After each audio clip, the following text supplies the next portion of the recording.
A foul echo was upon the wind. Some say it was the shadows stirring. Others whisper of the devices of wizards misaligned. And there are those who say it was the Valar, eager to hear all that was spoken. But when next the council gathers, the air shall be made clean. Okay, so let's go ahead and get started. I think we're in, part 3 of the Tower of the Last Dawn. What does everybody remember so far that has happened? Well, we found we just got past the quicksand, silt, and Aldea had her vision from taking the paper under the book that somebody else took. And I think that's where we ended it. She had just had her vision. Yeah, all the books now, guys.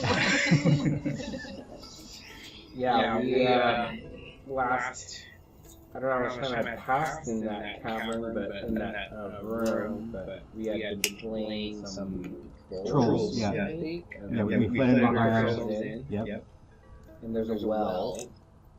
Yeah. That's accessibility to the outside. Just outside of the door leading into the room that you guys are in. I was standing outside. We're kind of under a well. Sludgy pond. As the well leaked and broke through the wall. Stagnant water. Silk that Thrara and I fell into. So, And there were a lot of orcs. There were a lot of dead orcs, and remains of someone potentially eating them. Yes. Yeah, dead orcs that were killed before they could react. Killed from fright, like. I think I remember all the lizard braiding and the weird bone brains. I'm ready to get out of here. Yeah, Aldea was very nervous underground. So there's a couple of retro things that we have to do, and I apologize about that. We might have to do Much better with the thing before underground tunnels than me. Almost like them, other than the dead orcs. So we're going to do a dread shadow check. So you can, shadow is a thing that you can get if there's sorcery or dread or different kind of dark elements that happen. And we're going to go back a little bit in time, and that's just as we're learning. I mean, I think it is okay to retro a couple of things, not a lot, but this is just a learning piece. So as you guys enter down into those depths of obviously decay and madness, and you're having orcish warnings before even going in. It's dark and it's pretty horrific. There is some dread for 3 of you, but not 1 of you, because the dwarf is like, whatever, I'm at home, this is great. But unfortunately, the dwarf is not at home or great with trolls, and he was very panicked by that. So you have a different kind of a dread that you're going to roll for. Fantastic. So the way that you roll for dread is it's based on your valor, which is under your, if you look at your heart and you go all the way down to valor, you'll see a number in there. And I believe everybody should be at level 1, unless you have some sort of cultural thing that boosts you to a level 2. I'm not seeing that. So you should have a 1 in there at least. Yeah, we don't. Oh, I see it now. Okay. So these are your shadow. Yeah, 1. These are your shadow checks, right? So when I say, hey, we're going to have to do a shadow check, it's your valor is based on just sort of like, girding yourself and just like Gimli when he's going into, how can I go into a place where an elf is going? Yeah, like how can I not go in there? So he's testing his valor and his ability to go in there. Whereas virtue is a different kind of a shadow test, and that's more to do with like sorcery and things of that nature. Not necessarily trying to get your courage going, but what kind of resilience do you have against dark powers that are actually trying to influence you? So those are the different types of checks. You have your valor check and you have your wisdom check, and those are shadow tests. Is that ringing true to the people in the rules world of things? Yep. Great. So whatever number is in there, that's the number of 6-sided dice you get, and you always what do you always get to roll? Your D6. You Or always, D12. you always get to roll a D12. A pluses to everybody, so you get to roll a D12 and probably one 6-sided dice on your valor check, which needs to beat your heart and equal or beat. The rating, correct? Or the target number? The target number. The target number. That's a fail. That's 10. You got Or 14. 4 on the feet and a 6. We're rolling for Heart target number. Yikes. Failure for hearing. I got pass for paladin. I got it. 4 on my 6-sided and a 10, so 14. That is what I would expect of somebody with a heart as big as yours. Mm-hmm.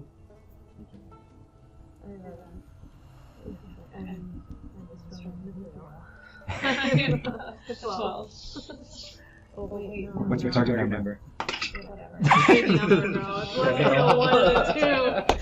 Lately. You can spend a hope, but it's kind of 6 of one, half dozen of Yeah, the that other. was talking a little too much. Mithril is a big deal, you know.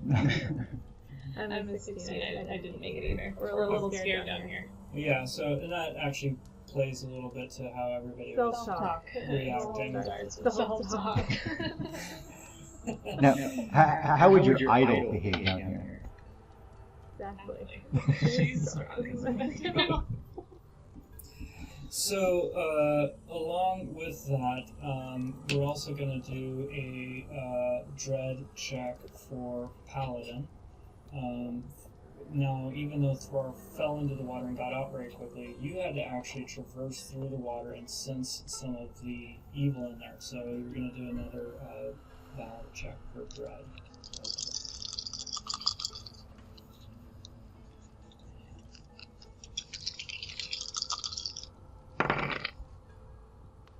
I passed for the 16. 12 on the 12-sided and I know, it's just amazing. You just like... 12 would be a Gandalf room, wouldn't it? Yeah. You're using a standard D12, correct? Correct. Not the Oh, yeah. So not the fancy 12 ones. is a Gandalf room. Yeah. No, you are such a hobbit. Like, it's not, no evil's really affecting you. You're like, this is kind of creepy, but this is cool. I'm on an adventure. Oh yeah. Being on an adventure is great. So then the last check, just to kind of get us all Except falling into the water. Water and tooks have issues. yeah. As we saw in the starter set, it's quite the funny debacle getting everyone trying to cross the river. So the last check is going to be for Aldea, and it's going to be a little bit different. You're going to be trying to beat your wit score now because you had a sorcery event take place, and so with that arrow coming at you, so you're going to need to do a shadow test with against your wisdom. Okay, the same.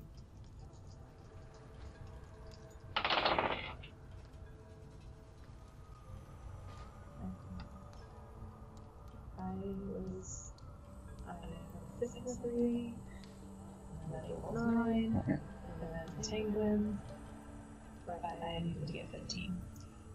Okay, so you got a 6 and a 9. 6 and a 3. 6 So and a Okay. 3. total 9. You got I needed Take away your side. the 15, so out of the 15 I got 9 total with the Penguin, but that didn't really help me. So you got you have 2 shadow total from the last check and this check. So that was another shadow point. And that brings us. And does that sit well with everybody? Does that seem like a fair retro? Yeah. thing? Okay. Cool. All right, and at least one map has been done. So everybody can kind of see where you're at and here as far as. There we go. You can see the stairs here. Here's the alcove of that embittered entity. Some of the orc bones, some of the rotted barrels, the shelves with books on them. Along corridor, you have the kind of rotted out floor that's sunk in with the well that poured through the wall. And then you have sort of this meditation room where you found everything. And now I believe, where would you say that everybody's sort of standing? Because my recollection is everybody's kind of on the ledge here. Well, there was people inside. Yeah. I was outside. I think Paladin was on the edge, and then the other three were inside. Yeah, correct. Okay. And Kieran and I are inside.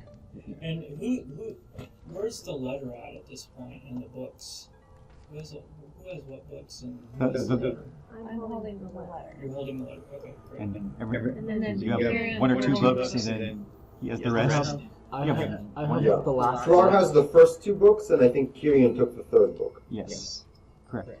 Okay. Excellent. So I think what we're going to do is we're going to start up with the upper corner here with Kyrian.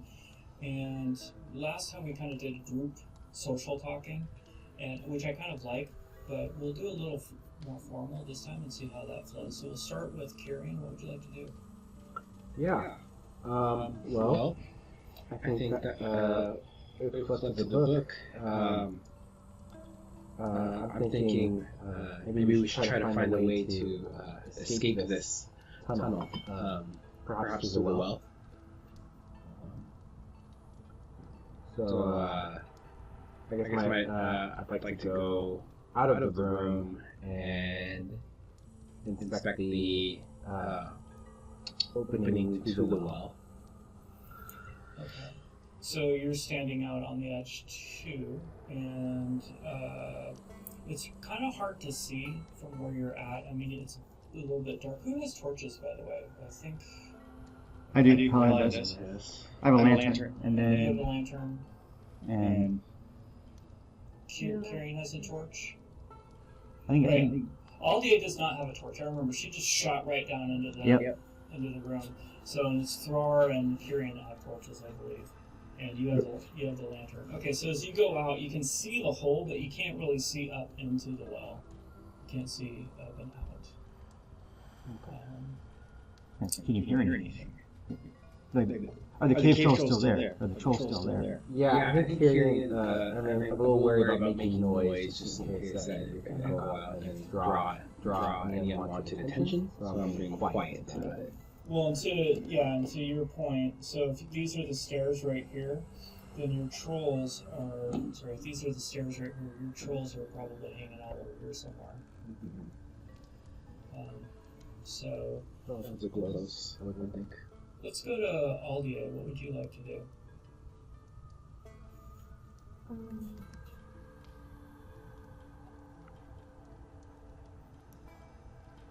Following that. Sorry, so I'm a little dazed right now. I'm feeling very woozy from the vision that you guys, I just saw this crazy thing. Like it was so, I'm very disoriented. I was already not very comfortable down here, but when I touched the letter, there was a whole bunch of shadow in it, and I had a vision of, I can barely remember, but I was in peril with an arrow that was coming at me, and I'm feeling very shook. So please, Kieran, could you lead the way out of this area with your torch? Can I have walk away, and I'm gonna just get out of this small room. So everybody's standing on the ledge now, right? Everybody's on the ledge. So as you're standing on the ledge and you're kind of determining what to do, or maybe looking at the well, there's a large quake that like the whole ground is just shaking, and it kind of almost throws you off your balance a little bit. There's tumbling, the earth is just groaning. There's a massive crash on the ground above you. The air is even vibrating, the water is rippling.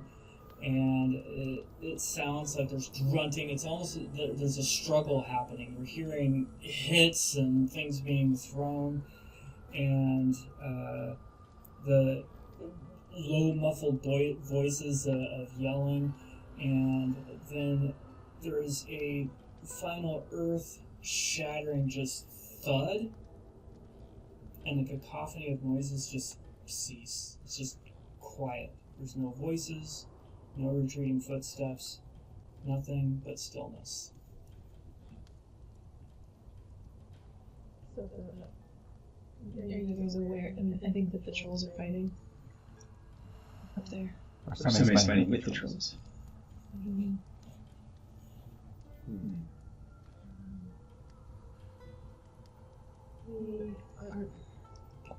We better to go back to the hatch, since we know that they're. I mean, like I'm feeling like they moved towards the well behind the tower. It could be safer than going up the probably the sheer face of the well. I mean, I have rope to go up the well, but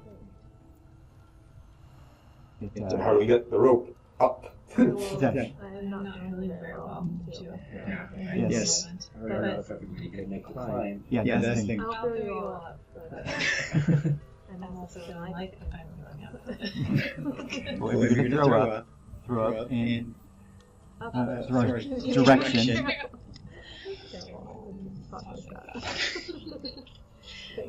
No, I don't think I have the energy quite yet. If you give me a moment, then I'd be willing to climb up. Slowly, I'm starting to feel more and more like climbing up, but if you guys agree, let's see what the hatch is like. Let's open it and scan and Yeah, see if we can. I feel like Agreed. Okay. So you've got a couple of options.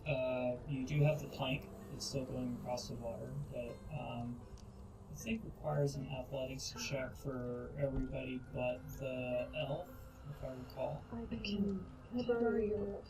Maybe if there was a way I could sneak up and I could lower the. It was quite a challenge for you guys to get across the water. I guess I could go do this scan for us. It's such a small room.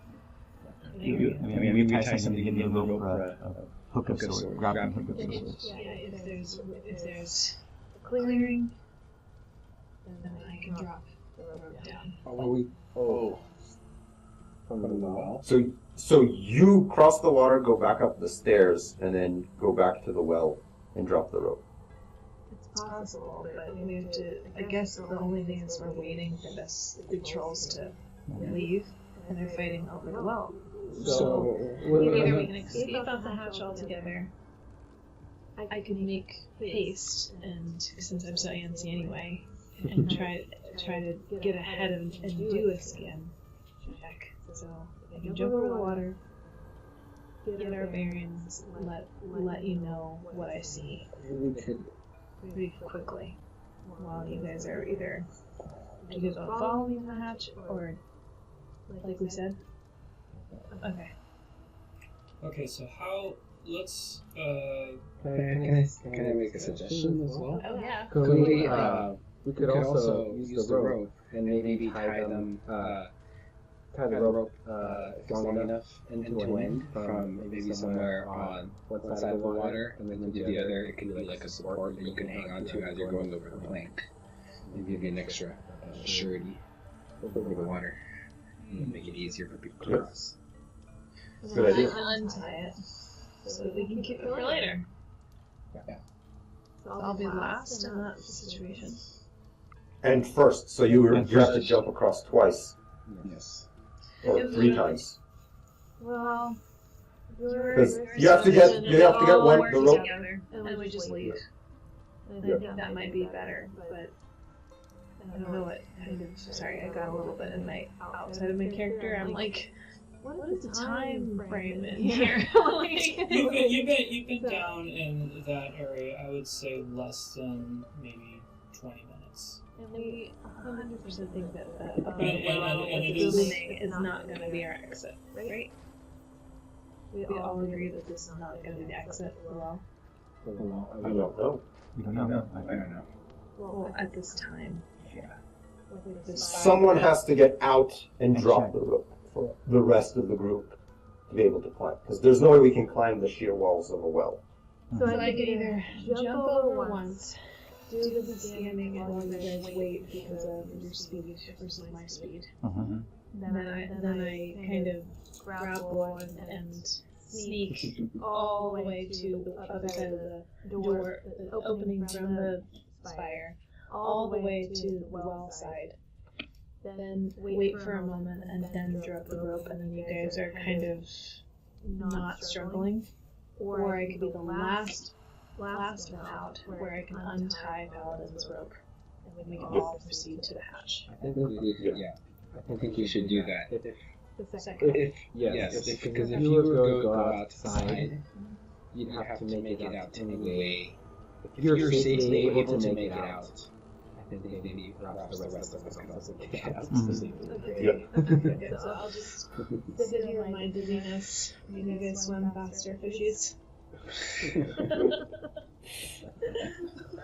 Okay, so You're lucky. Thrar is going to sort of shrug. He's going to take off his pack with all of his scrolls and maps, chuck it across the water, because if he falls in, he doesn't want all of his decades and decades of work to get destroyed. And then he's going to take one end of the rope and walk across the plank, so that there is a rope on one end, and then he can either hold it or tie it to something once he's across. Okay, so have you tied it to? No, the I'm gonna center? hold one. I'm gonna take one side and I'll tie it when I get to the other side, and then whoever stays on the current side Can tie it. ties it on that end, and then Aldea will be last. She'll untie the rope, throw it across, and then she can just jump across. Okay. I think Well, maybe we need to scan beforehand and see if there's anything to tie the rope to on this end. I will say that there is. Yeah, Okay. that'll be given to you. Or I can hold And it. I would suggest, if you tie the end of the rope on this end first, should anything happen to you in the water, you can hold onto the rope and we can pull you back out. I asked for it. Who asked? Who just... Multiple people are asking for my ropes. Who else got this to the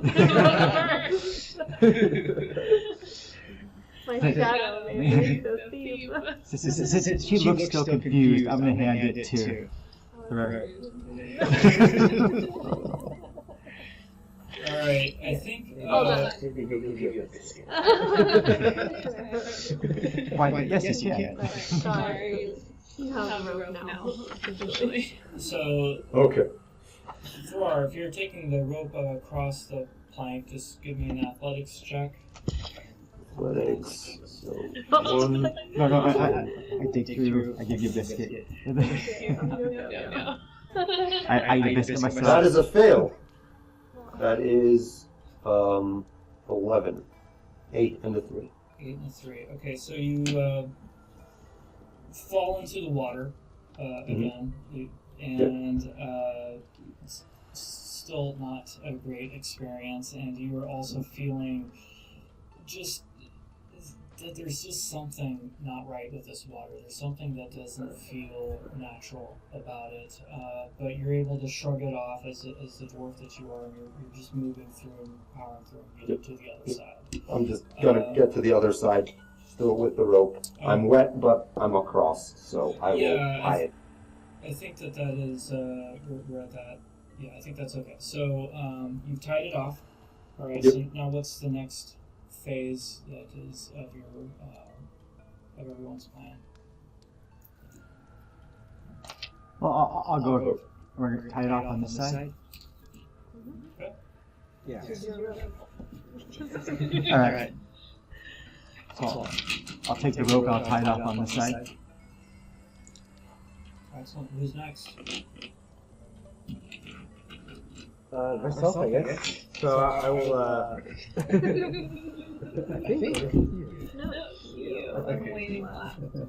Okay, so I'm gonna make my way over this plank wall, holding onto the rope as a support. Okay, so with this one, because you do have a rope as a support, you can use a favored athletics check. Great. Because you got a little extra help there.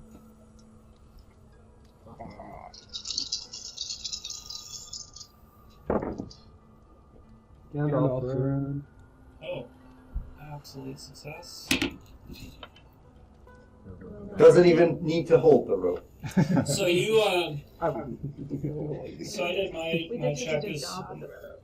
did my check as well, and so as you're going through, you got that Gandalf rune and you got the rope.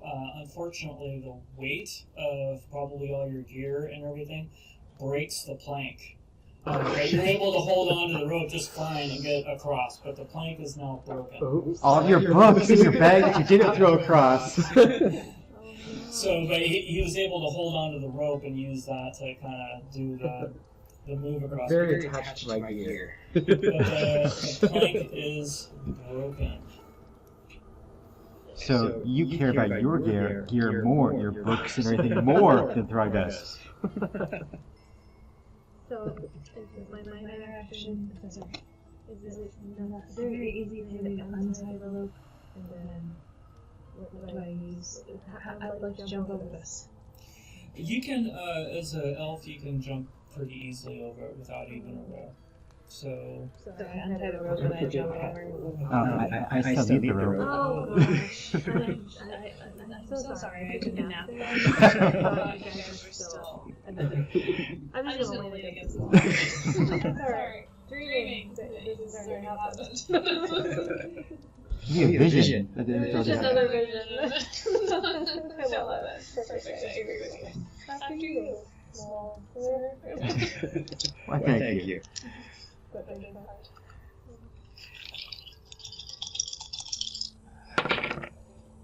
Alright, well, since I got 12, but that doesn't mean my target number of 17. We But got a 12. 12, that's a Gandalf rune. That's an Yeah. instant success, isn't it? yeah, that's an instant success if you rolled an actual 12. Yep. So it's a matter of. But I meant like when you untie the rope, the top of it. And just. This is not possible. What were you... Hold on, so what were you rolling for? No, I was going to cross So how were you going to cross? using the rope. Doing the hand over hand thing. Yes. Okay, gotcha. So you're doing it I like cut, second crossing. And Okay. I have very bad. Well, as Paladin is crossing, because he's a hobbit, so he's very successful and he's very sturdy, probably from those farmhands, and he's moving across the rope. You sense something watching you again, and slowly something pale and bloated rises, and because of your stance on the rope, you can see into the well this ridged, black, slick, slimy tendrils reaching out like fingers, searching. 4 long legs, spider-like, scrape the walls and hoist up a glistening, black-eyed, unnatural, almost octopus-type head with eyes blinking throughout its cranium. It then belches this spit towards you, because you're right there in the center. And so what we're going to do is actually an ambush check. And this is for Ambush. Okay. This is I see how it is. This is for everyone. So Oh, not just me. He's trying to hit you with a spit, Okay. but everybody's going to roll for an awareness check.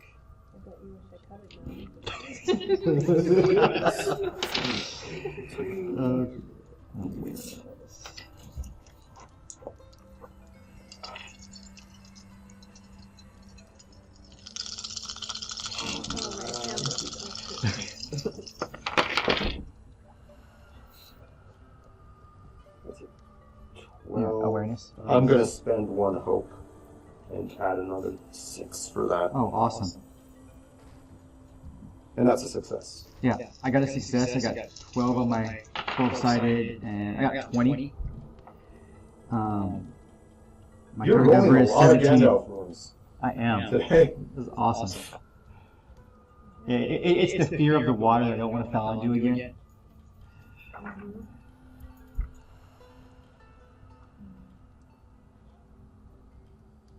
I'm good.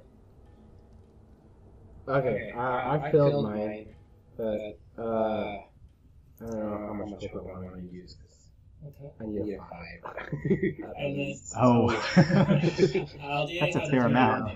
16 out of 16. Okay, great. So what that means in an ambush is that if you fail, you just don't get to do your opening volley. If you succeed, you still get to do your opening volley. There's a little bit on close combat that's fuzzy, but we're going to play it that way. And so first volley is going to be this spit aimed at Paladin. And what's your parry? Oh, wait, I have it right here. My parry is 16. So,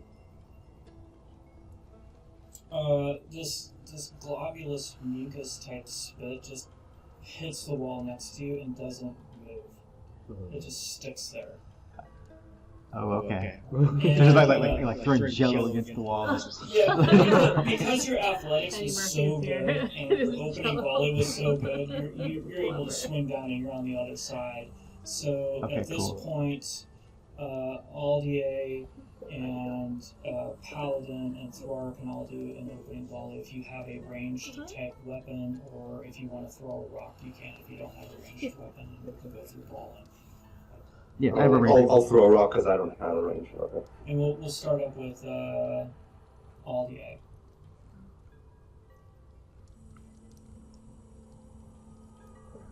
Well, you have your bows, right? So that's a ranged weapon. Oh, and I apologize. Yeah. Okay, so I have a bow. Enjoy. Great. Oh, lovely. Sorry, Oh boy. There we go. I'm about to attack it with my bow. Yes. And we don't have to do a brawl. No, because you actually have you have a ranged weapon. Oh, great. So my bow skills are great. Oh, so great. And that means I'm gonna roll terribly. Terrible bow skills. Ready? Set. Level head. Great. I get a fun one. I have a 10, and I have 12, and 13. You rolled a 1. Yeah. So I guess I'll do. So you actually with your arrow. So what's your total? It's 13. 13. Okay, so you successfully hit this with your arrow somehow, some way. With your arrow shot, you were able to nail it right in the back on one of its limbs. What's your endurance? Right, my endurance is 21. No, your endurance, your damage that you do. Oh, the damage is 4 with the great bow. Okay, so you did 4 damage to it. And unfortunately, everyone else is going to have to do a sorcery shadow check. And in case you're wondering what's happening, Aldea has been cursed, and the curse is working right now. Sorcery shadow check. So what would I roll for that? Do I, sorry, did I have equal right with my entanglement? Did I get to choose? Yeah, you did a heavy blow, I apologize. So, yeah, if you did a heavy blow, you can add your strength rating to the endurance hit. Sorry. One more time, repeat, because that was a lot. Yes. I know, curse, which is so shocking. Yeah. So the So curse. I'm turning into the other side of Goliath that I didn't want to. The best part. But hold on. So I rolled 12 Sorry, 13. What was it? What was I trying to hit? How strong is this thing? Very much. That'll be something that you'll start figuring out. But Only from practice, I'm like you're trying to beat into the numbers. You're trying to beat your target number. That's what you're trying to do. Which I don't think I beat. And that is something happened. That's part of your That's curse. why I got cursed. And all of your fellows are now having to roll for a shadow test, but not you. Gotcha. So I just hurt you guys. But- oh my gosh. And because you hit, you got a heavy blow. So in addition to the damage rating of the weapon, you add your strength rating. Plus 1. Right, so only one penguin gets a heavy blow, or do I get to choose a heavy blow fend off pierce or shield? You can choose. Fend off you can't do because it's only for a close combat weapon. You could do pierce or heavy blow. I may have been a little hasty by saying heavy blow, but what I meant was I get a special thing, and I want to take it. Yeah, so you can pick either pierce or heavy blow. And what pierce does is allows you to add 1 point of value to your feat die.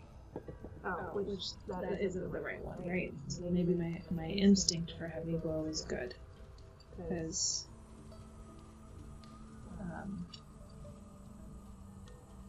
sorry, that's the only I have, right? And it'll take your strength rating, which I believe your strength rating is 4, and it adds it to your damage, so you do a total of 8 damage. It's perfect. Then that's And I think it's because you use her bow, which is a two-handed weapon, you also get a +1 on that. Oh! Yeah.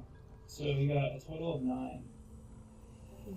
And she has 2 tanglers, so can she stack that? 2 tanglers. I have 2 6s. She does have 2 6s. But one on the 12 side that doesn't count. Oh, that doesn't count. Oh, Oh, never mind.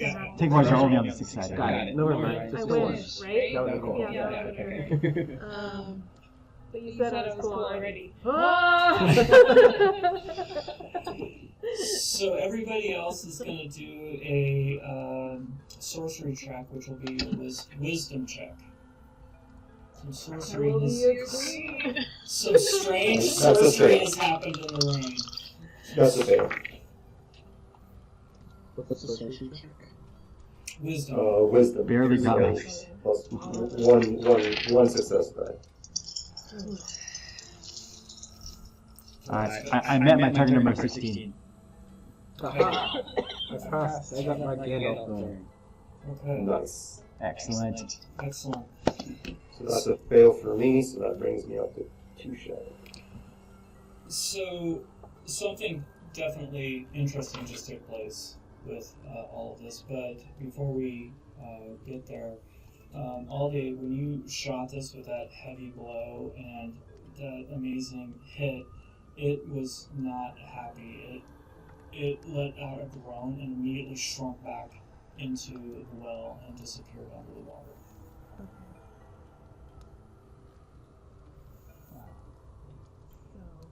Yeah, I'm looking at you guys and I'm like, do you guys feel as sick as I did? That was amazing. That was a great shot.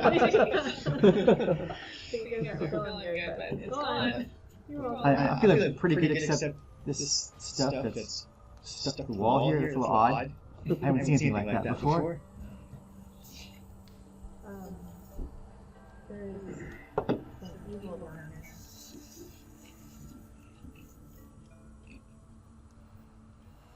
Are we gonna untie the rope now? Jump over the lake and go? Yeah. I think that'd be a good All idea. together again, and then let's proceed on and out to the hatch. I agree. Let's get out of here. Okay. Is that the plan? Yes. Alright, so you're able to untie the rope pretty easily, and being the elf that you are, you're able to gracefully jump over. Do you want to try to look into the well as you're jumping? No. No, you don't. Okay, so you just jump. You've had enough of that. Not looking. Not looking. Probably didn't look How like you was shot your the adventure arrow. with those things? Oh, we went into a dark hole that wasn't like a big Moria cave or anything. It was just a obviously bad place to be. And we found an obviously bad thing. No, I'm just kidding. So, I can look through the, if you'd like to describe what the thing is doing. You just see water now just kind of rippling. Obviously, it has submerged itself. Okay. Yeah. I'm ready. You were ready the minute you set foot in this space. Right. So you're on the other side. So everybody's heading towards the trapdoor. Yes. Great. All right. So you're all at the trapdoor. Thrar's gonna listen at the door Yes. because Thrar and Kyrian we barred the hatch. Okay. So I'm gonna just put my ear up to the hatch and just listen. So it's still all. I make a barred up little and- silence, like noise. so I'm gonna try and listen to see what I can hear as well. Very quiet. So would that be a scan? Um, Listen or not? It doesn't need to roll. No need to roll. I think Okay. as you put your ear up and you listen, it's pretty hard to hear it much of anything because it's a pretty solid door, but you're able to hear some wind, and it is winter time, so it feels you hear it's very windy out. Okay. So in that case, I will signal to Kyrian to help me unbar the trapdoor. Okay. Still trying to be as quiet as possible. Obviously, it's going to make some noise, but minimize the noise as much as possible. All right. So I would say that is successful. That's something that is you're able to undo all that and get the beams down and everything. So who's gonna take a look outside? Thrar, I guess. Yeah. Since he was already at the top of the stairs by the hatch. We're like Yeah. sardines. All in each other's stomach. So Thor's taking a look outside? Yep. He's just going to lift the hatch and just. Just peek out. Yep. For our lore guide, we're in single file. Single file. Okay, so this is Yeah. what you Okay. see. You see, Unless you guys disagree. That's Okay. you discerned correctly that there was a fight between the trolls, and the backstory of it is obviously from the previous time that we all met.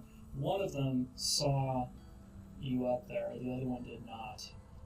And so the one holding the tree branches, or the actual tree, is the one that saw you and was sure that there was food up here, and the other one was getting grumpy that there was no food, and they got into a name-calling fight about who's blind and who's not blind, and it turned into blows and fights because this one was not going to leave and the other one wanted to leave, and so he knocked him out with a big rock, and he's sitting there kind of playing with this tree and just waiting. And he's facing away from the tower. He's about 10-15 feet away. Just kind of. And facing away from us, like we see his back. He's not looking at the door. He's not looking at the door. He's Like kind of a he's looking around a little bit. He's bored, but he knows that you guys are around somewhere. Okay. I'm going to signal quietly to Kyrian because he's the next one behind me and motion for him to come and take a look.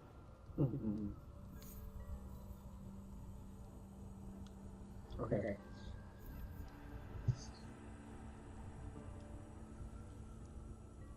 So,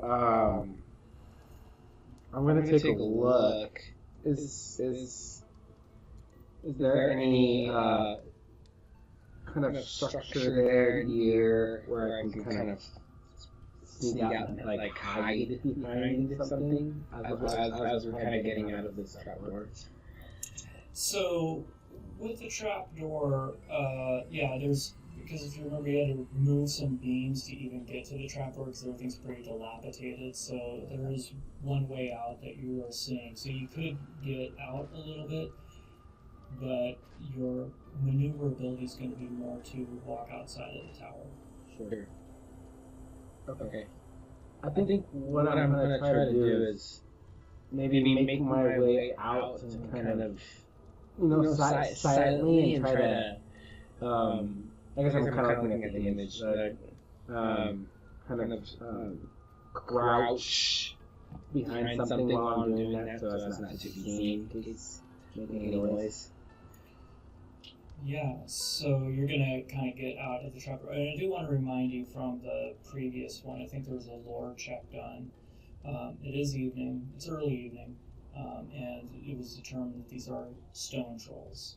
So if you would like to come outside of the trapdoor, you'll need to do a stealth check.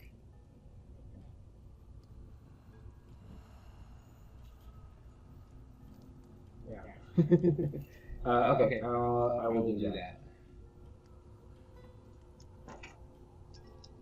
Thrar's going to hold the trapdoor open for him so that he doesn't shift and move as he creeps out.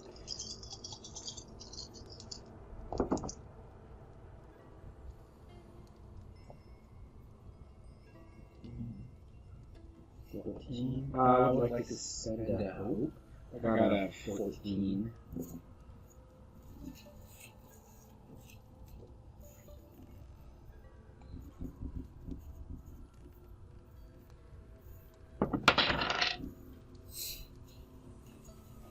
Wow. How many hope can I spend on this? Just one a turn. So as you're coming out, you're you're fairly stealthy about it, but then you kind of put your arm on what you think is a stable rock, but then it moves and a beam falls down. So the troll is stirred, and now he's kind of turning. He doesn't see you because it's a little dark in the tower, but he's looking at the tower now. He heard something over there. Okay.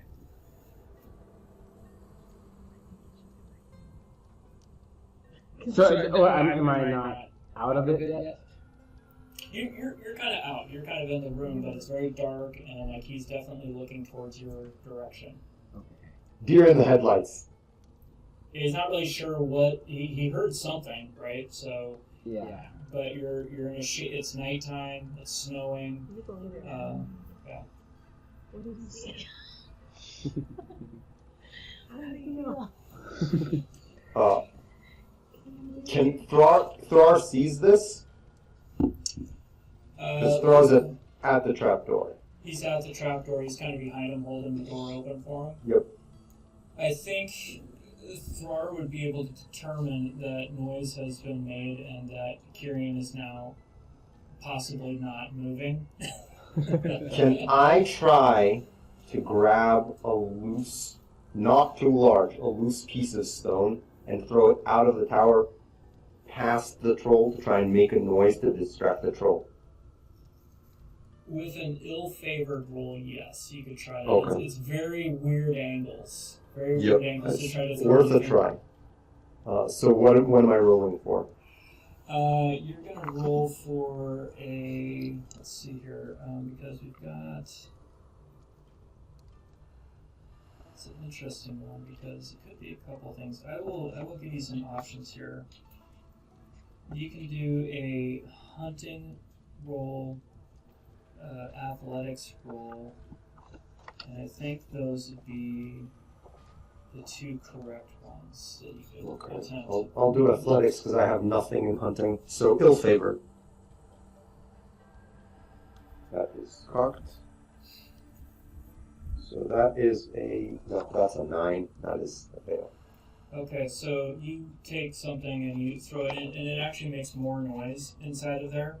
And so now the troll is kind of moving towards the tower a little bit to investigate, kind of sniffing. It would have been a Gandalf rune if it wasn't ill-favored.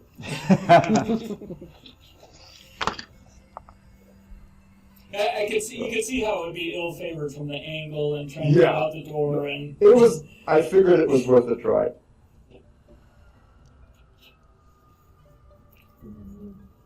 So, Kyrian, you do have a troll that is sort of headed towards you. Do you want to stay where you're at? At this moment,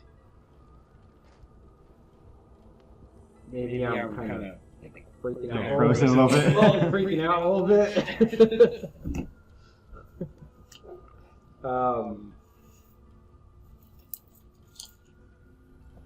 So maybe I kind of motion at the group, just like kind of like get back in there, kind of. Quiet whisper to Thrar. He's saying this way. So Thrar's gonna sort of gesture, like, come back. Yeah. Okay, so you head back down, and trapdoor open or closed? Closed. Okay, so you close the door. Quietly. Quietly as possible. Having seen the troll, can the troll fit through the trapdoor? No. Okay. They're pretty large. Yep. Okay. No, I just wasn't sure how big this trapdoor is. I assumed it's small, but just making sure. So, yeah. Everyone's sort of gesturing to go back down to the bottom of the stairs, out of arm's reach of the opening. I hate to pitch It's this just idea, but I think we might need to stay away from the well as much as possible and almost hunker down until dawn comes. This, And just sleep this out. I mean, one thing we didn't check when we were in that room Good idea. is if there's any way out of that room, these secret passages. That's a good idea too. Just want to look around and just hang out on this ladder. All like. This is gross. I don't know if you guys have noticed my little prop today. I've been eating cherry tomatoes. Yeah, but you're eating them better than a certain someone would. More cleanly. I tried to, just for, and it went over here all over the wall off screen. Oh no.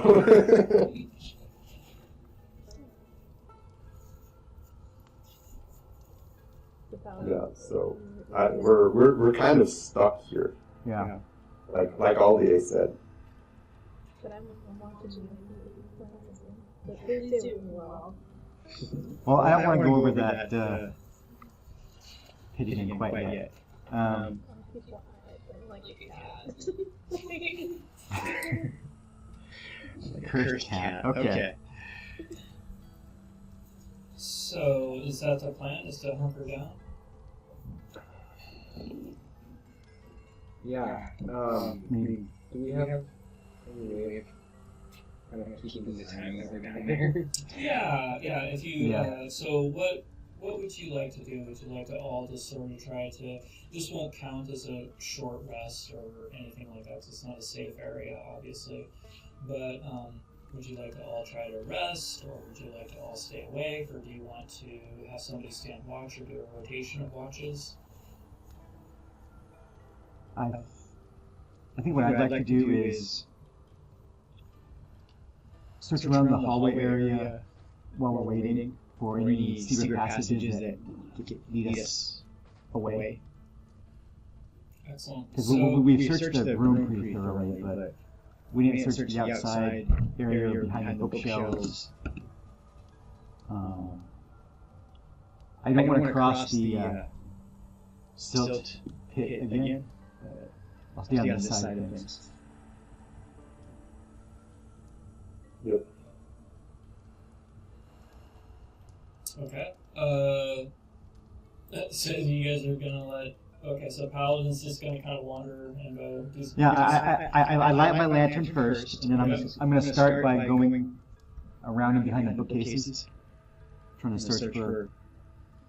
I love what I'm seeing. I love that I'm seeing an elf and a ranger and a dwarf sitting there while the hobbit goes off to go explore. It's great. Thrar is sitting near the top of the stairs, just outside of a troll arm reach, just keeping watch at the trapdoor. You're the door protector. Yep. With my Madoc is out. Yeah. and Did you ready. guys re-brace it, or you just leave it open? I'm gonna leave it open because if it reaches in, I'm gonna try and take an arm off. Okay. It could wander off if we're kind of conscious. And then we have our out. So, like, I'm feeling for vibrations, like, because we'd already felt vibrations, right? So, my little elf ears are like, waiting. Karen, what are you gonna be up to? Karen's just gonna be, I guess, near the bottom of the stairs, kind of my back leaned to, one of the side walls there to the, up on the outside part of the room. So, kind of attentive in the wake of what's going on, but kind of a little frustrated. So coming out leaning like kind of on the wall and just kind of in my thoughts a little bit. Excellent. So, Paladin, you got your lantern. Where would you like to go? Yeah. And around the bookcases to the left of the stairs first, and then just work my way down. So let's do a scan check, because you're probably looking at some detail. Mm-hmm. Looking for finer details there.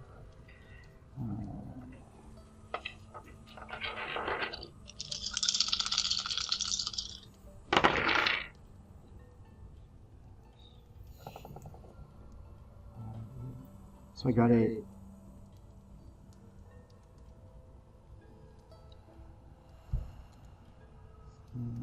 So I just got a 16. And your target number? 16. Oh, excellent. Okay. 4 on my 6-sided, and yeah.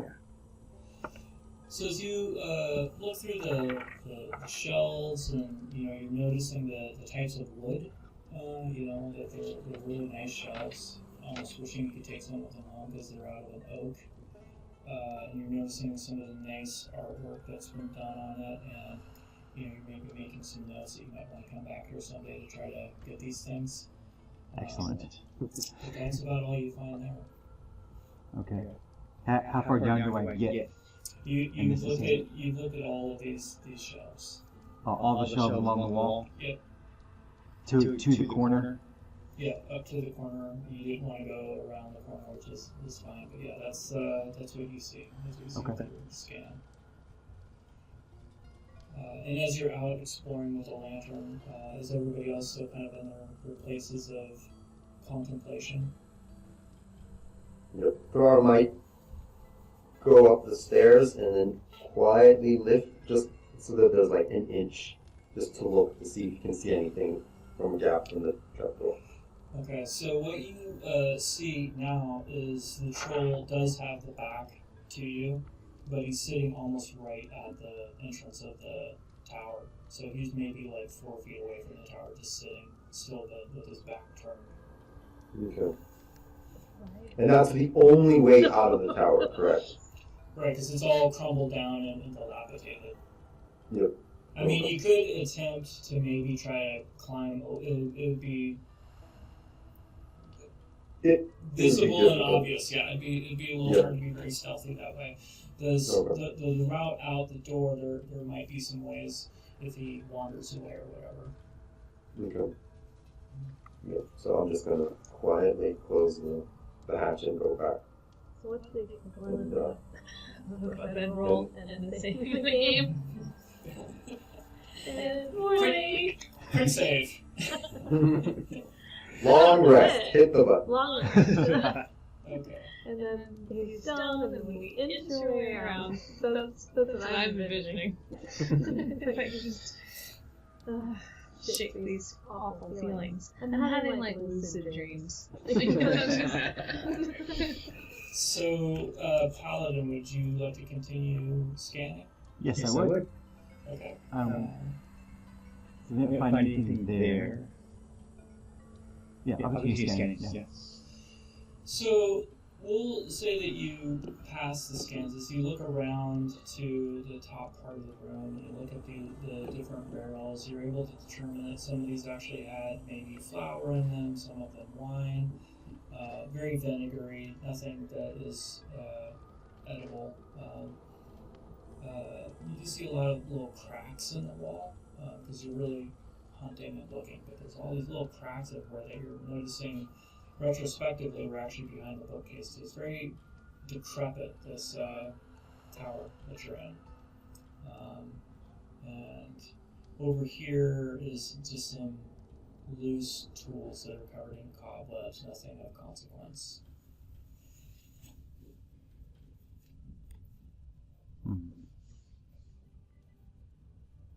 Should I just go shoot some arrows in the water?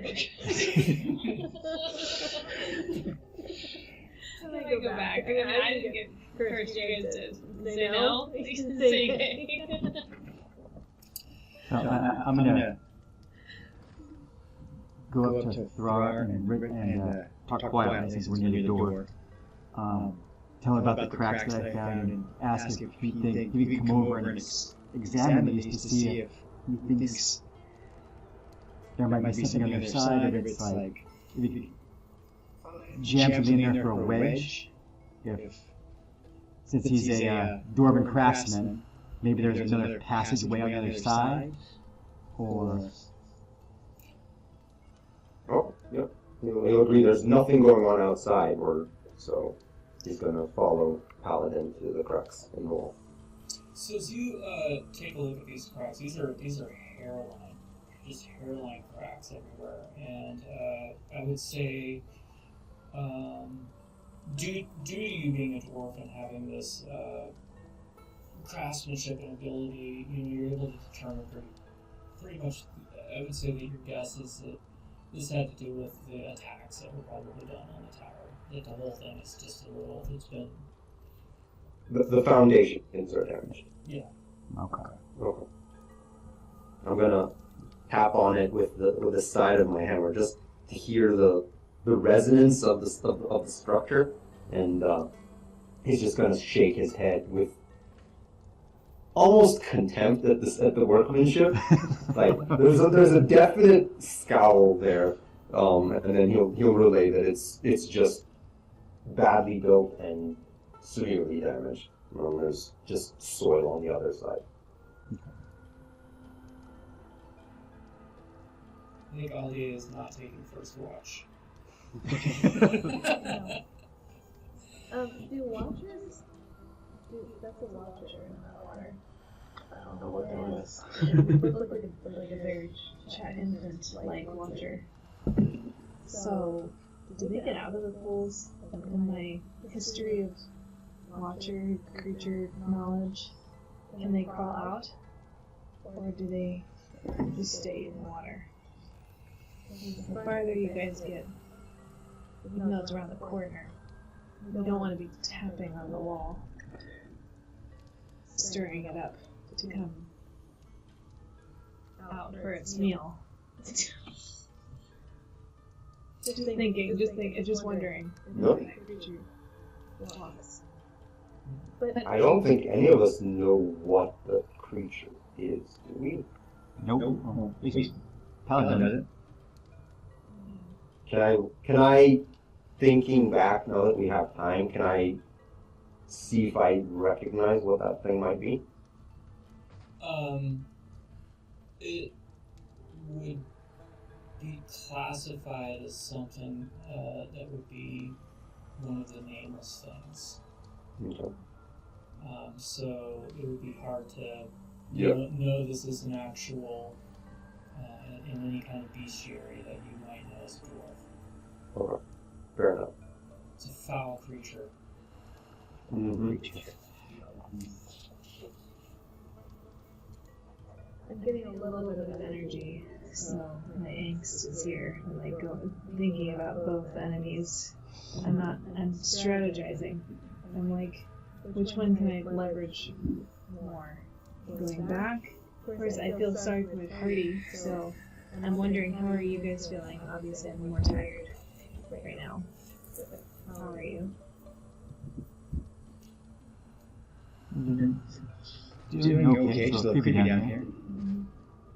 So do you want to do a I think one plan was to wait until dawn. Is that the plan?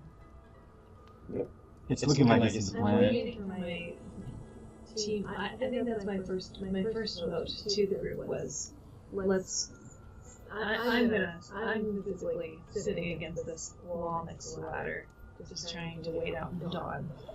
Then you guys were curious, and I was watching all of this, and you guys are midway, but I've never seen that foul creature before. And if we had any, we have scholars, right, and book read, and I just wanted to know if the creature was something that is versatile out of water, so don't go too far down the hall, and notify it. And then, are you guys done exploring it? I think so. You guys ready to set up? Yeah. So, what is the plan? Is everybody going to rest, or are we going to set up watches? Should probably set up a watch. Throar would also suggest that you take watches. Alright. You guys are up and at them, right? So You're over there in hall. Yep. Okay.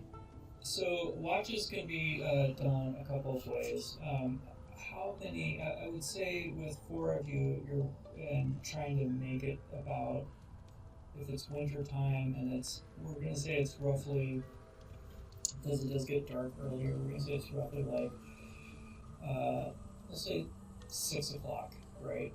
So it's still a little bit early.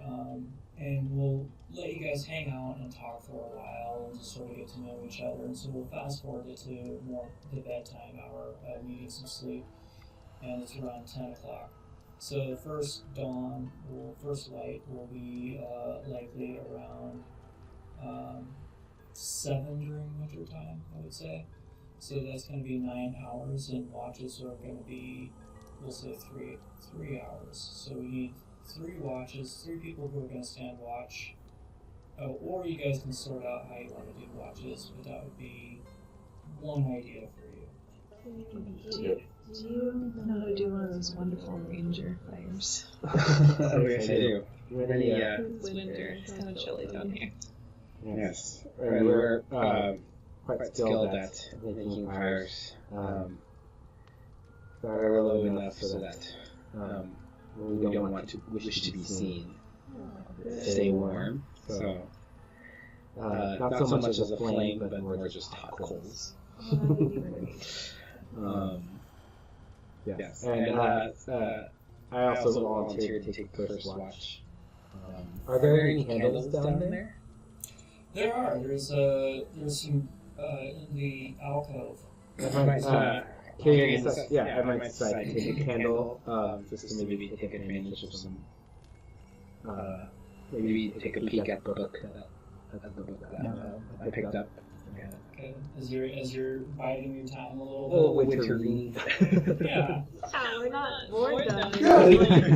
Yeah, there's no troll outside. It's fine. There's time for light reading. It almost kind of sparks me up a little bit that being able to have some reading time. Excellent. So I love that. Who's going to take the second watch? Throar can take the second watch. Okay. I'll take the third. Okay. Okay, you don't really Yeah, you guys are pretty sad. You guys just go to sleep. We could wake up earlier. Because I'm just like, you guys are too loud and I'm You're just sitting there rocking back and forth. She's gonna keep walking around when we're sleeping. I'm seconds in your guys' time. I'm not really in a rush, but I don't know. So, Kyrian, so everybody kind of hunkers down a little bit. You know, you try to find a place that isn't gross, and you kind of get a little bit comfortable. And Kyrian's made a nice ranger fire that's not producing any smoke to alert the troll. I'm glad that you had mentioned that, because that was going to be Yeah. something up Conspire against me for foolhardily making a loud bonfire. Yeah. So as everybody starts to sleep a little bit, Kieran, what book are you reading? Shoot, I don't remember which one it was. I might have forgotten to write. It was the last one that I picked.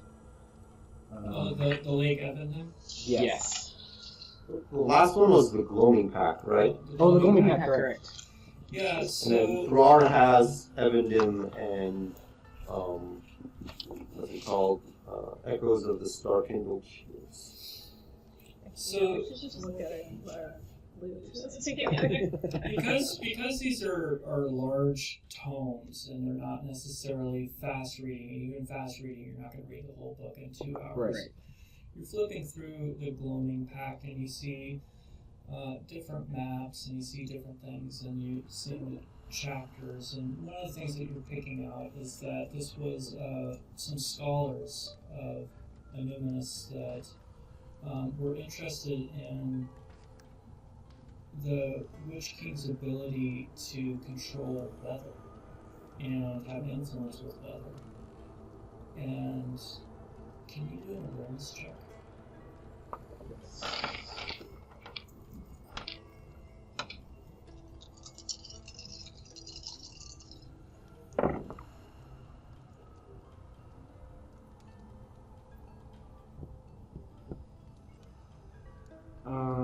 That was 13. This is my one.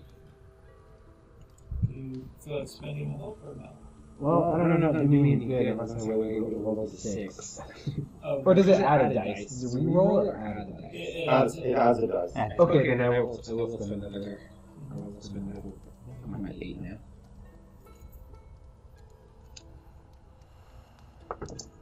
Okay, that passes. Okay, so you continue to kind of read, and so you're seeing this group of scholars went to the council and the king, and they were trying to mention this idea of like how they could maybe start harnessing the weather to their advantage, and it was led by this woman that was part of the scholarly group, and there's a long chapter on some of the debates and some of the arguments. Can you do another awareness check?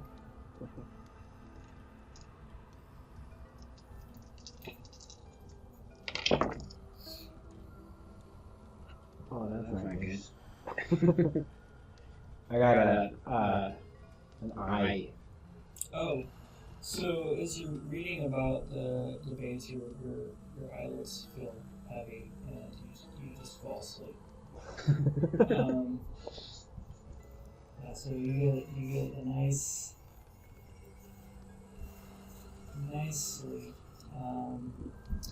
Everybody actually feels very comfortably asleep, almost like they slept too long. But you are awoken. Nobody knows what hour it is. And you can feel the cellar, the dampness of it, the fire is out. And the cellar's almost sticking to you like a damp cloth. And it almost feels a little suffocating at this point because you know you're not used to sleeping in these types of places. And you hear the sound like dry leaves rustling against a stone, and whispers from the corners of everywhere within the cellar. But there's no wind. You don't feel any wind. And then you see almost like a light, like glowing. All these little things just scurrying towards you, just thousands of them. And the walls seem to shimmer, like they're alive and just shifting with this color. And hundreds of tiny little white spiders, smooth like polished stone, begin crawling into your armor and just doing little bites on you everywhere. and they're flowing almost like a frost. Like it's almost like you have frostbite all over your body, where they're just biting and digging into you. And yeah, what would you like to do?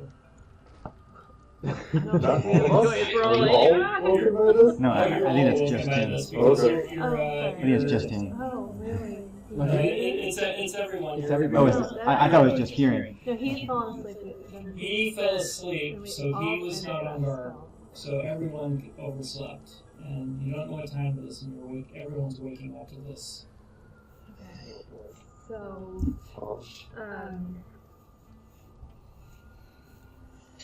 So we're all screaming right now. yeah, we're all panicking and punching each other. Clark's gonna We're waiting. get up Yeah. and try to like brush them out of his clothes, out of his beard. Yes. Yeah, same. But do we see anything? Do we actually see the spiders, or are they just Oh, feeling yeah, them? they're almost like glowing, almost like glistening. Okay. Like Yeah. a frost, like a blanket of frost. There's thousands of them. Yeah. Right? Oh. The whole thing is Dynamite Central, the big one, right? Yeah. So, Okay. okay. I wanted to make sure it was like a forced nightmare or something like that. So illusion. Soft on ticks.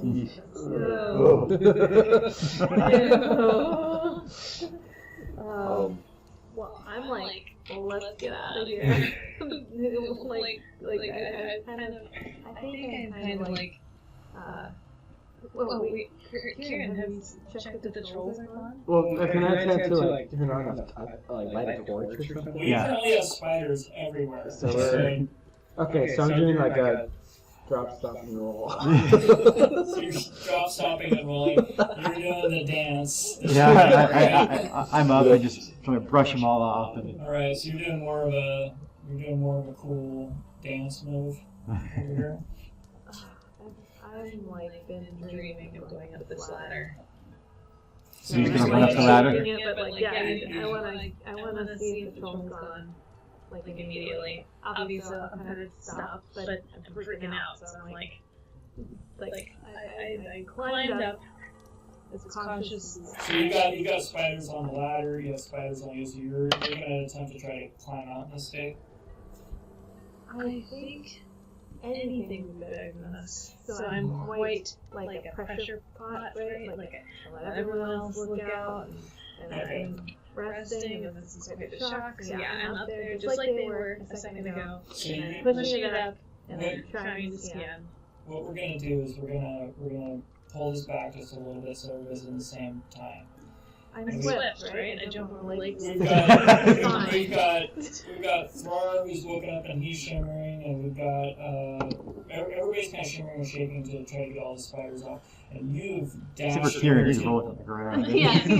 Yeah, I'm rolling on the ground. Rolling on the ground. One's rolling on the ground, the other one's shimmering and doing this. But and also the other's trying to telling brush them off. on the way. And you've So you left the room. You've left the room. We left the group, and she's She's up the left the stairs. room. She's out. You You've guys get eaten alive. That's not my fault anymore. It goes into little brains and tells little whispers. So you've rushed over We're fine with to voices. the, It's okay. We're talking. My So- voice said, go! You've rushed over to the steps. There's not really a ladder, but you've rushed over to the steps, and you put your first foot on the steps, and just as quickly as the spiders have shown up, they immediately evacuate and disappear into all the cracks in the walls. And you hear something from the far side of the corridor, a sploosh of just water. And yeah, you see that what you had encountered before has now emerged from the well and has come out. You see the tentacles coming out of the. You can kind of see them in the darkness of the corridor coming out. And it is pivoted with its spider-like legs, hoisting itself up with these tendrils coming down the corridor at you. Well, never mind. all these people are gonna die.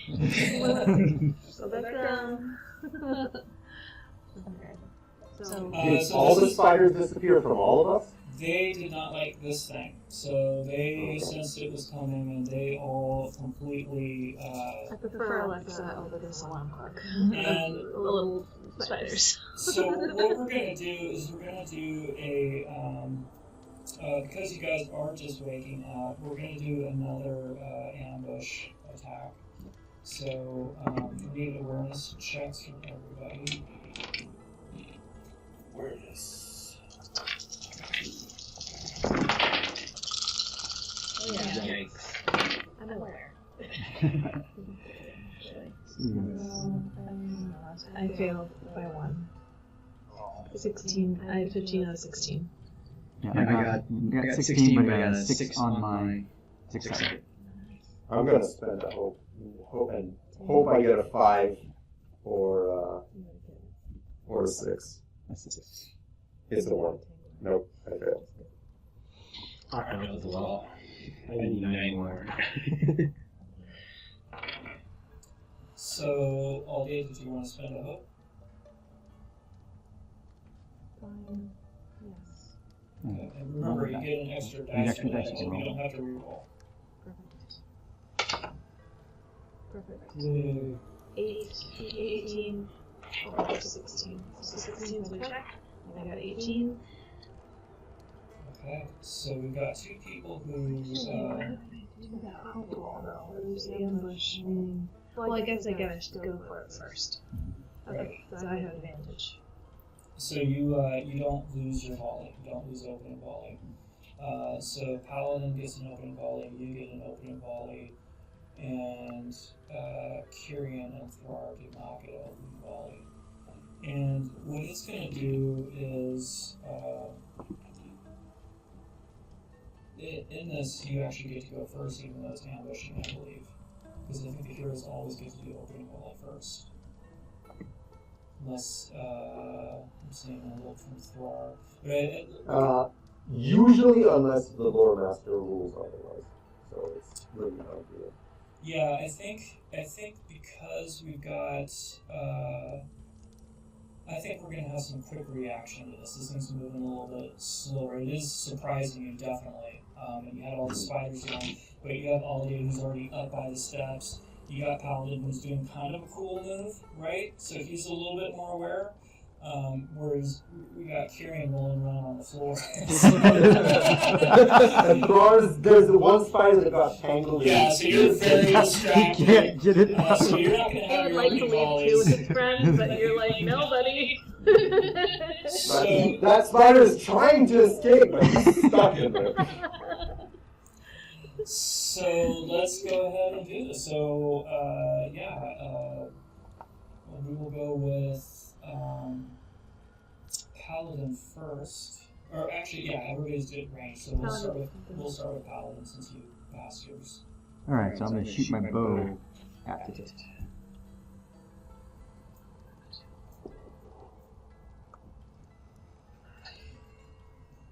Did you want to be open? Really? Are we doing formations? Are we doing that? Yeah, we're yeah. not doing stances. I think we're doing stances. Not yet. Okay, got it. Almost. I'm excited.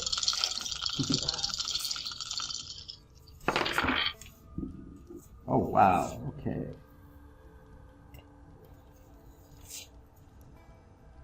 Yeah, succeeded on my bow. So, Okay, succeeded. And what was the damage on that? 3 damage. 3 damage. 16 injury. So the damage is 3. Up there. And then all the others let you go.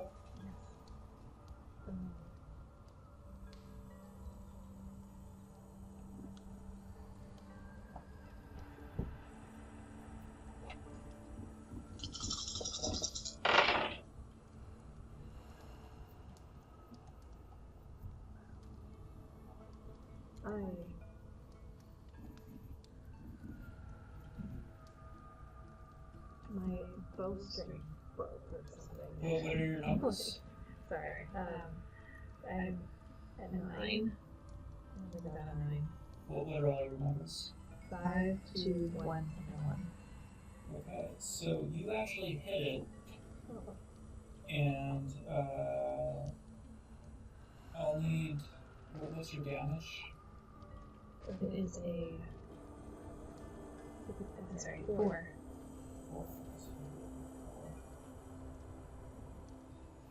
And then I'm gonna need everybody to do another shadow test with sorcery.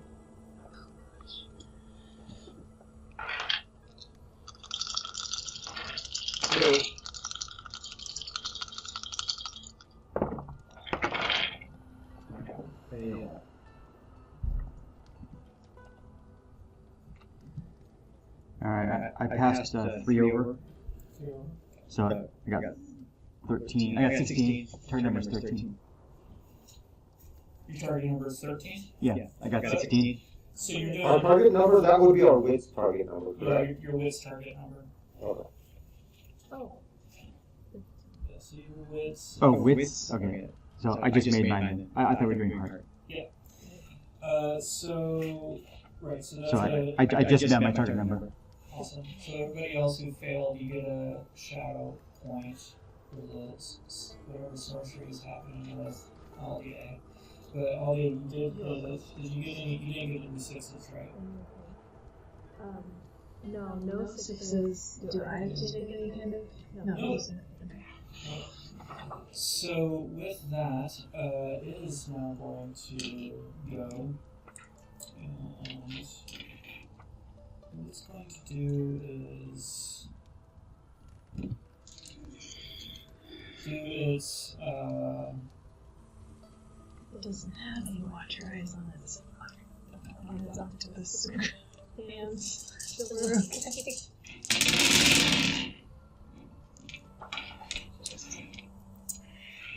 That's okay. So let's go with Kyrian. What is your parry? 18. 18. Okay, great. And then can I get you to do a protection test? So you were going to. Sorry, my brain just stopped for a second. So what you need to do is to try to not get hit. And that is, you have to beat 16. Completely vulnerable. There's Yeah. tentacle like swishing your hands. My brain just stopped for a second. So on the protection test, you have to beat this score of 16. Sorry, can you lend me a support here with my mind for a second? I'm double checking here, so it had to meet Kyrian's strength target number. Yeah, I succeeded. Modified by the parry. Yep. Yeah, I succeeded on doing a piercing blow. Okay. And now he needs to try to protect himself. Yep. And that is going to be where he has to beat my injury. Yep. And there it is, armor. Sorry, it just popped right in my brain. I've been doing this a little bit. So, Kyrian, how much armor do you have? Well, I have a leather corselet, and then I think that gives me 2D of protection. Okay, so if you have 2D of protection, do you have anything that gives you additional parry? Look at this. The buckler, but when I gave you my 18 berry, that was already the +1 included. Okay, gotcha. So you get 2 dice, and you get a 12-sided dice, and what you're attempting to do is beat 16 to protect yourself. 16. Alright. Hey Matthew, where's the difference between damage and injury for a weapon? So damage is like you're getting all bruised up and beat up and everything, your endurance is going down. And injury is how good you are at maybe piercing or doing some kind of mortal damage to somebody, and then another person has to try to beat that. Whether it's the adversary or the hero, which is what he's doing right now. He's trying to beat my ability to mortally wound him or do something special. So because with my clack, I get fell, so I get +2 injury for my bow. So if that mattered in your calculations for my attack. +2 Injury. Oh right, that would, if I was doing a piercing one to you, then that would matter. Oh right. If No, other way around. Yeah, if you had done a piercing one to me, then that would have.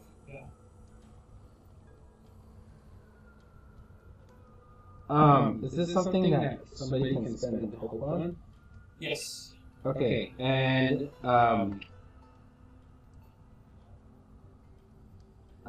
could I, for spending hope on this one, could I use my distinctive feature to add 2D instead of 1D? I have Swift as one of my distinctive features. I don't see why not in this circumstance.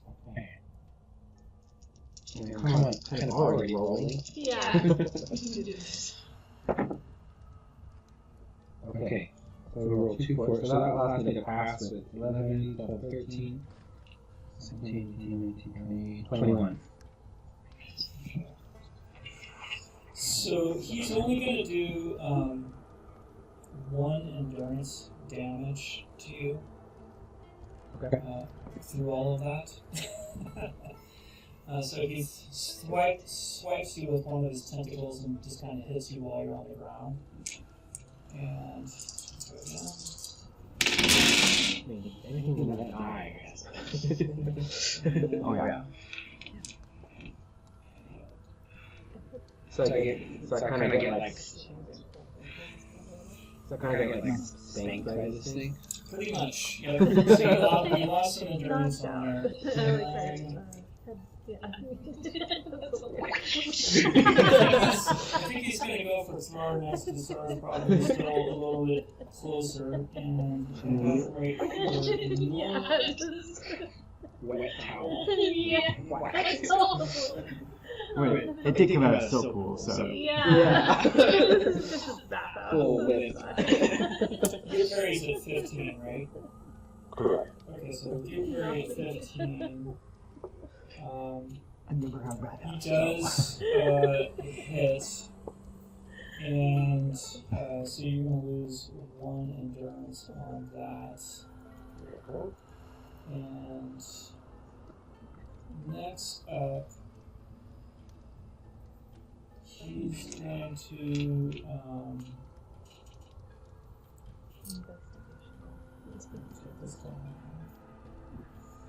so he all the tentacles go up and cover almost the entire corridor, and you can see the beak, and there's a shriek, like an ear-piercing shriek that happens, and everybody's hearing this shriek, and so what I will need everybody to do is do a insight check.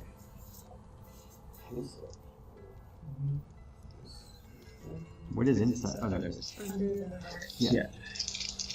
That is a fail. That's 6. 3.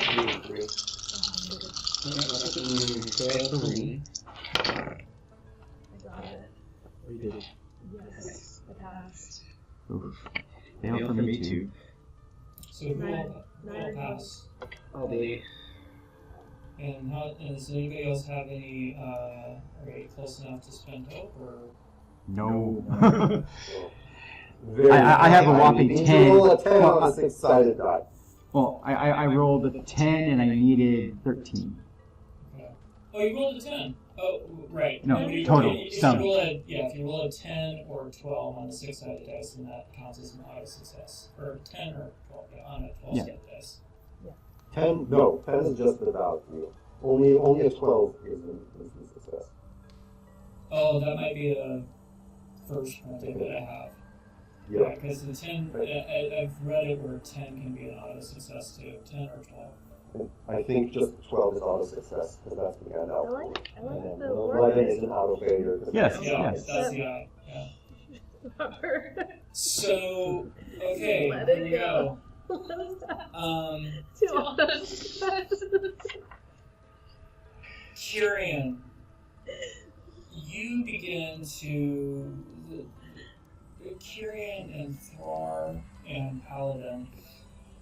Interesting thing begins to happen to the corridor. You start to see it become very green and leafy, and you see this blue bird flying around in the corridor. And the tentacles disappear and they turn into tree branches, and you see blue skies and clouds. And you feel very comfortable, and you just kind of lay down in a grassy field, and you see it's just an absolute gorgeous day. Aldea, it is your friends are somehow just laying down. Grabbing And them, throwing them on his shoulders, and trying to you can try to attack this Like, beast. pushing You you can away. try to. punching their arms, kicking them. Like, stop, I'm going to sleep. So there's a couple of things that you can do if you want to try to wake them. You can do a song test, or you can. What would you like to do? There's a couple of things you can do. If you're attacking this thing, there's multiple things in smaller. So they're just falling asleep. The tentacles haven't grabbed them, and like They have not grabbed them yet. No. I'm gonna attack. Like obviously there's something weird going on. If they're passed out, maybe they won't get shadow hurt. They're going to be out for at least 3 rounds of combat. Oh no. That's right. They are currently completely hypnotized.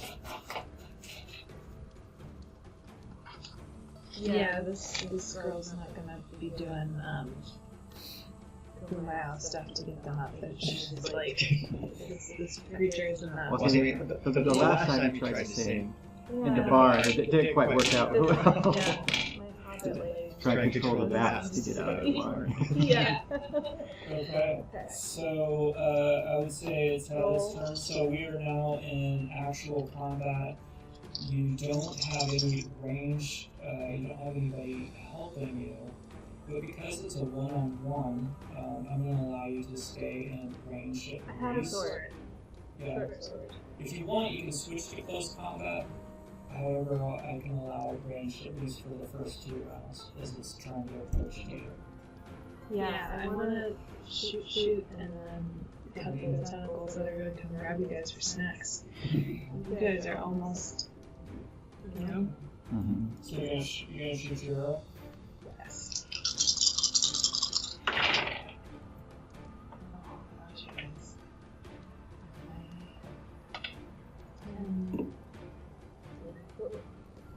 14.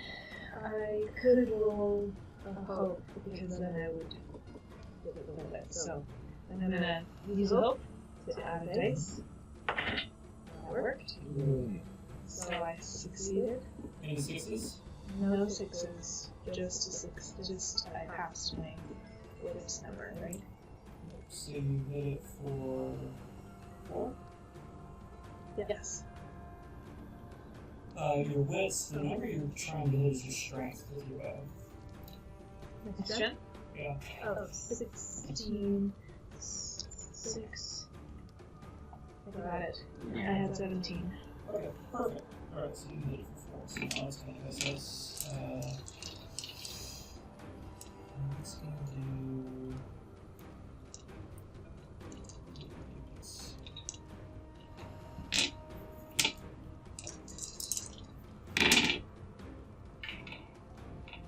What's your parry?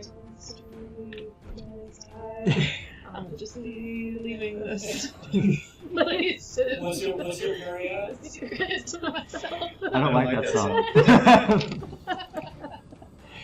What's your parry at? Actually, I have a great. 27. Okay. So it does not. It tries to spit at you, this globulous spit thing, and instead it hits up against one of the bookcases and misses you. And it just sort of sticks there, almost like a glue, if you will. It has its gold. Yeah. Solid. Just Black. Viscous.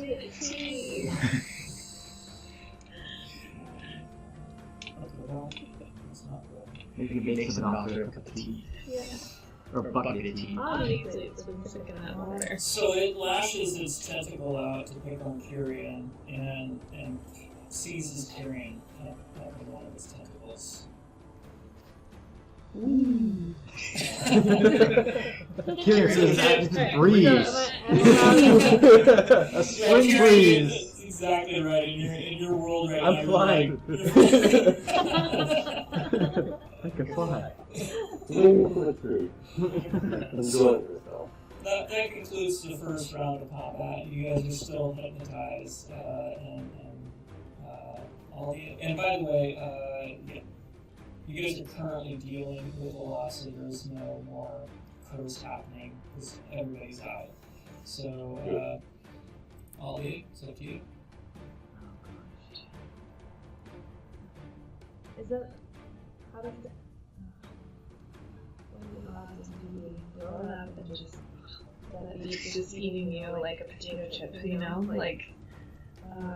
Potato chips. Yeah. Oh, not that squishy.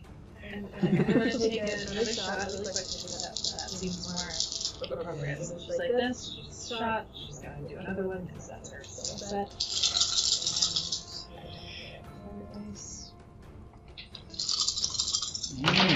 Wait. Yeah, got it. I hit it well, really well.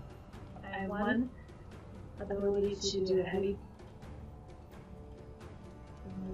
Hold on. Here's some heavy blow, right? So I definitely hit my target. It was 16, and I have 12, plus 5, plus 17, and a 5. So 10, 22. 6, 12 plus 10 plus 22. So way over my success. And at one Tangren. Tangle. One gets extra number, so I would want a heavy blow for my strength. Okay, so, Hit it for more. and that is your strength is 5, so you got 9 on that. Well, that's 4. So that's 5 for damage. Excellent. So, it's,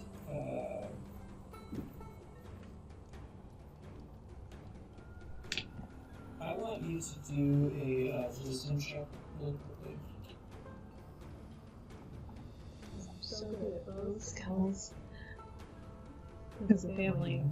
Sorry, wisdom. Anyway, That's just,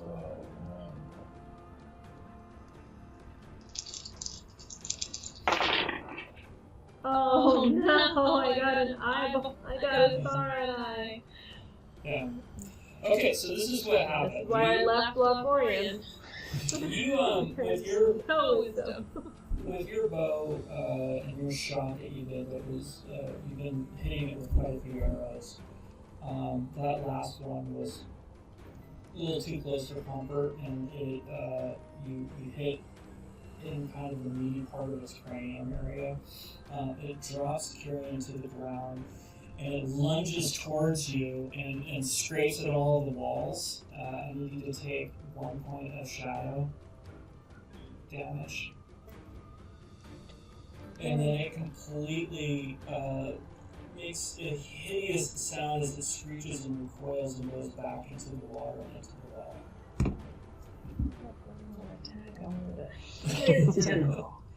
So, at this point, what would you like to do?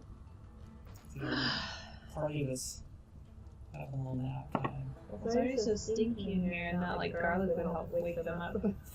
So, how do I have to go look at each one of them and make sure that they're still with me, right? So, I'd like to I guess say hello first, like, hey guys. So, can you guys hear me? Is everyone just still sleeping? And then I go to Kieran because he just dropped, so maybe he would have been like jarred awake. yeah, I would say that with the creature now gone, everybody's probably beginning to wake up a little bit. I mean, they did hear your voice from the blue sky going, is everybody okay? Is everybody here? But the blue sky started to turn and melt away back into this cellar.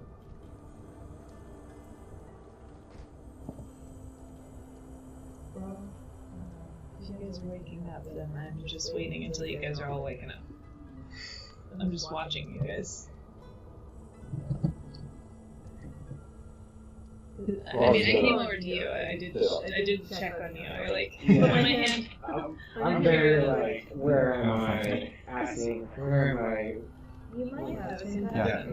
I'm gonna wake up and like, where'd my ale go?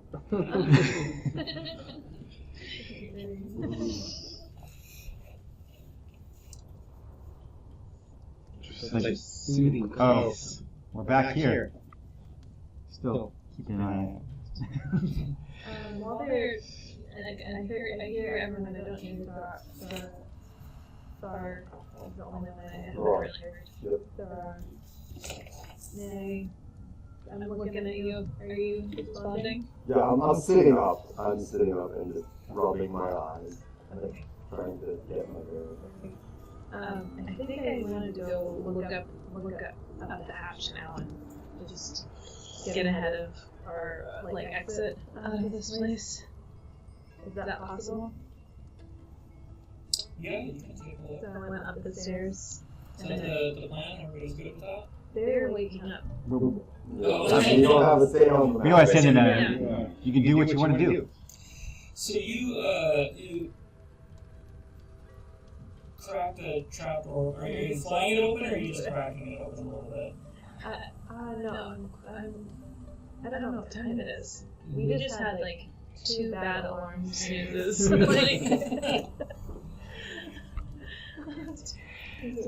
Carrie just had to be a scholar and read. Exhilarating stuff. So I'm peeking to find out if that troll has turned to stone.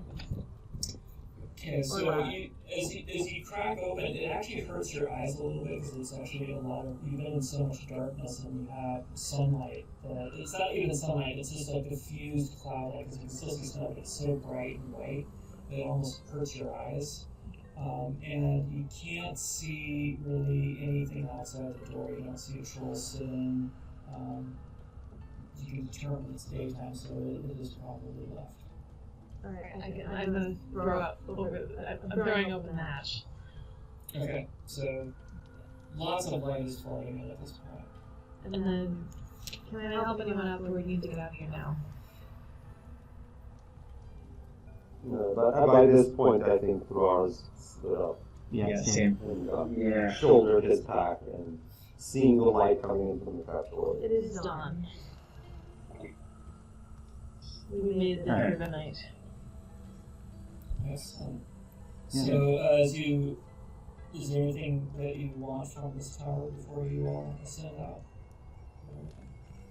Anybody else? All good? No. Okay, so everybody's out.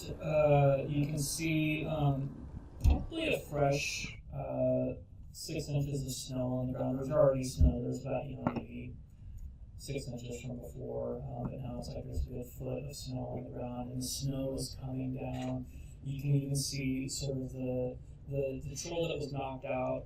It looks like the buddy looking at the tracks that dragged his friend back down to the woods from whence they came. So you can see the prints and see this big dragon kind of thing. So even though they fought, he wants to make sure he doesn't turn to stone at night. What would you like to do? Or in the day? So, just to get our bearings, so we're at the tower. The woods that the trolls came from are east of us, right? Yes. They're east and the trail is to the west.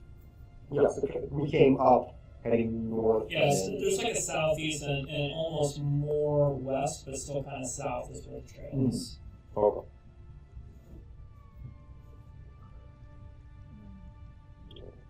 Suppose these books are what you came for, are they not?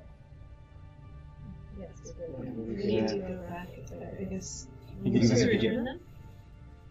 Yeah, we're supposed to come back to. No, we were going to take us back to the scholar in 3. So, Start marching down the Prelude then. so you head towards you head towards the shower. It's not the shower, it's the shower. So as you head kind of southwest, east, westerly towards where the trailhead was, you can kind of make out some familiar rocks and trees, so you can kind of find the trail again. And it's much easier heading down the trail, obviously, than it was going up. And it's welcome almost each step that you walk away from the tower. And the snow and the clean air just makes you feel invigorated. And you feel a sense of almost safety and that you lived through this terror. Each of you can gain 1 hope.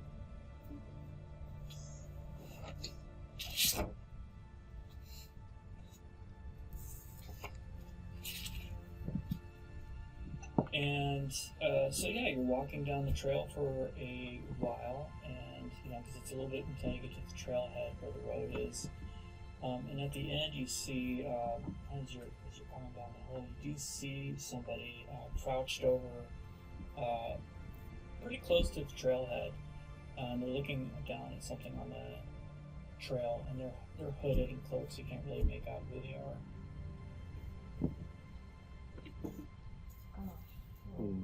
Thrar's gonna heft his mattock and sort of gesture to Kyrian, because in these parts it's most likely gonna be a ranger, unless it's like a brigand or something. So he's gonna gesture to Kyrian and ask him, a friend of yours? Quietly, under his breath, so that they are not overheard. We shall see. I decided to do kind of like this little bird-like whistle that rangers kind of do between communication, wordless communication between each other.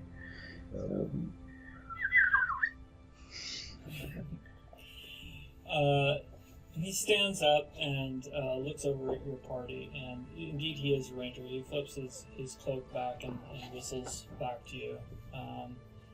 Ranger indeed. A blue jay type whistle, and as you approach him, he's looking at you a little concerned. He says, "You've come from the tower. What business did you have up there?"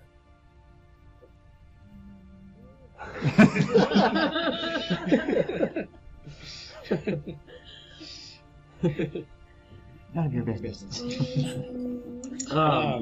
terms of being terrible. this is our own. That is not a place for many people, even rangers, to visit. You have a hobbit and a dwarf and an elf visiting that vile place. What were you doing up there? What were you thinking? We were searching for answers. Did you notice? Did you not notice the strange occurrences of the blood moon?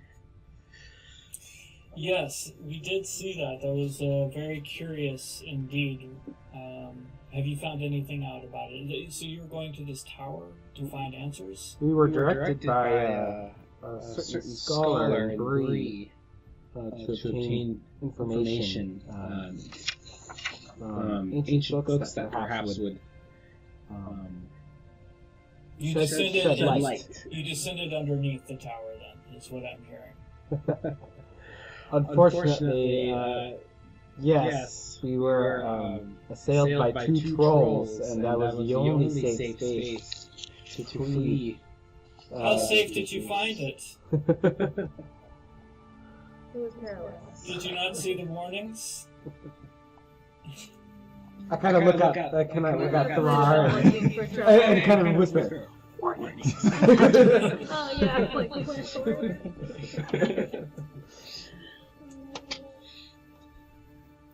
We were an astute question, Master Ranger, but sometimes the only safe place is underground. Spoken like a true dwarf. Yes.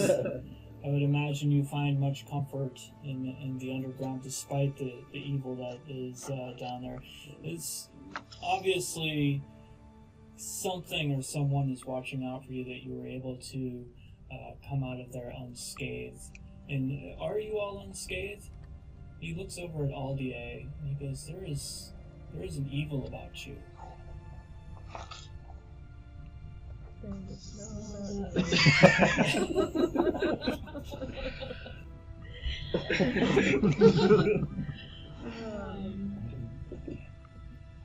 Not one of the alpha wants to hear in the morning.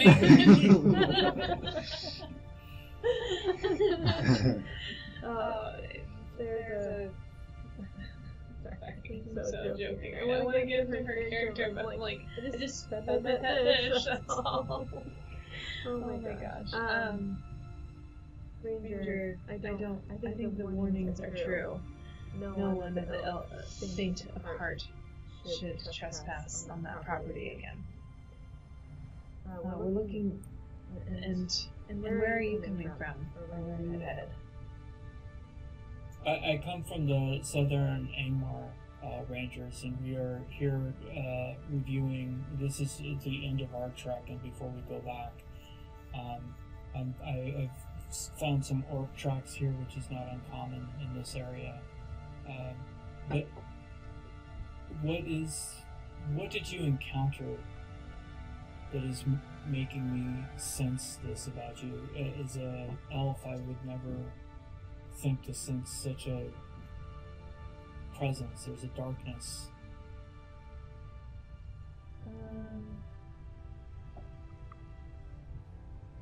So, is 3 shadow much darker than everyone else, and that's why I'm darker than everyone else here? You're cursed. Oh, You got cursed by picking up the paper. The letter. Right. There's a letter? Oh, no. No. We haven't said that in the game. I was curious about the level of... I'm trying to attune to Aldea's issues right now. So is Aldea... How do I mark cursed on the paper? Just on a side? Yeah, I just put on the side. Cursed? Okay. And let's remind me of how I'm supposed to proceed when cursed while rolling. Yeah, we just for outside part of the dialogue that's happening, but as an aside, our characters are not aware of this curse, correct? You're aware of a heaviness that is hitting you every time that Aldea makes what would appear to be a bad shot or an unaimed shot that seems to hit. Each of you feel a heaviness, almost a drain of some kind. That's the pattern. Okay, sorry. So I don't have any... I just have to write that down that I'm cursed, and I don't have any control of what happens with that curse, right? Now, do I know that I'm cursed? You're definitely feeling like those shots that would have, almost like the accidental shot where you almost hit Galadriel's foot. Instead, that would have hit the boar right in the brain and killed it instantly. But you know deep down, like, that shot shouldn't have hit, but it did. So you can... Because, like this person's getting up all into my business. You can treat you that look like a however dark you like. person. Like, If you want to just have a really good shot, resting at your face, like, what's happening? Yeah, if you want to treat that as your own ego and like, no, I'm actually really good, you can do that. If you want to treat that as like, no, there's something off. There's something off with me, then you can as well.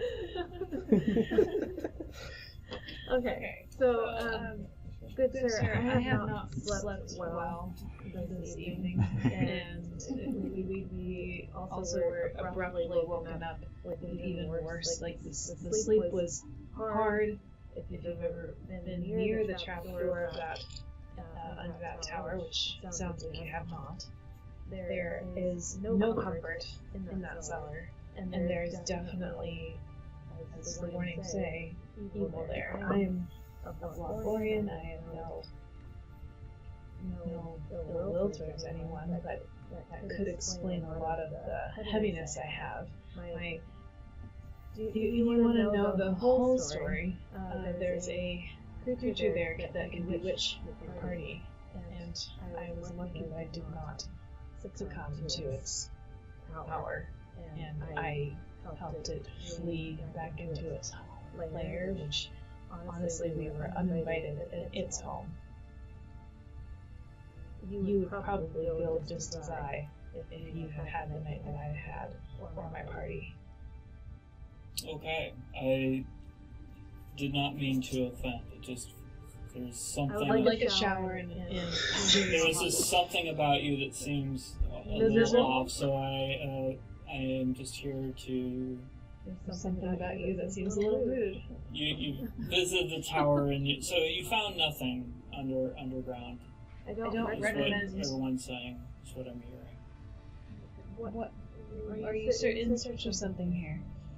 It's my job to understand what people are about and what they're doing in these areas, whether they are good or evil. And it appears that you are neither, but maybe just a little foolish. Yes, the place is cursed. What is wrong with you, like, baby? Your knowledge has very little weight in my choices, but I would like to be assisting you if you would like to try to hit our... It's nice to meet friends again. Pardon my lashing out again. But what do you seek from us other than the story that I've just told? It is you that found me, and we're giving the words, or the whistles, and the signs. You just turned to... That's what it sounds like when you're around being cursed. I'll just add that while this exchange was going on, Thrar sort of walked away from the group towards whatever it was that ranger was sort of looking at or crouching over to see what he was looking at. Okay. So, you're taking a look at this that. Is an evil ranger, like the way that they're like ghosts, like lurking around the tower. Your curse level, Mr. Stranger. Would you like to do a scan check? Yeah. Equally suspicious to me. Wait, who are you asking? Asking you, because you're going over to the. Yep. Okay, scan. Okay, I have 3, and it's favored.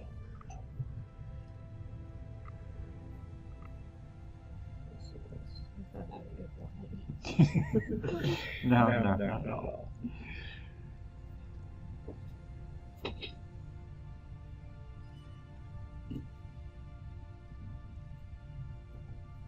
That's a pass.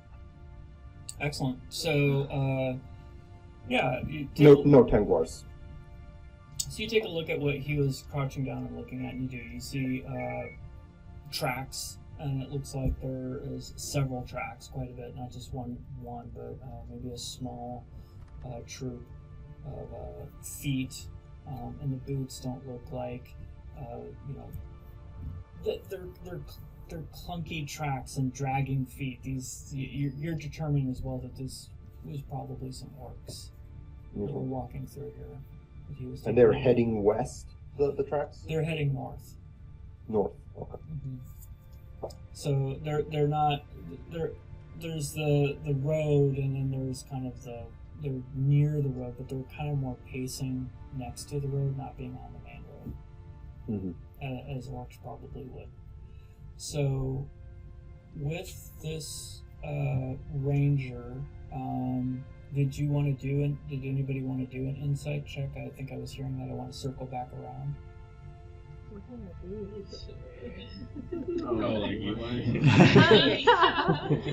I'll do it. I'll do an insight check. Okay.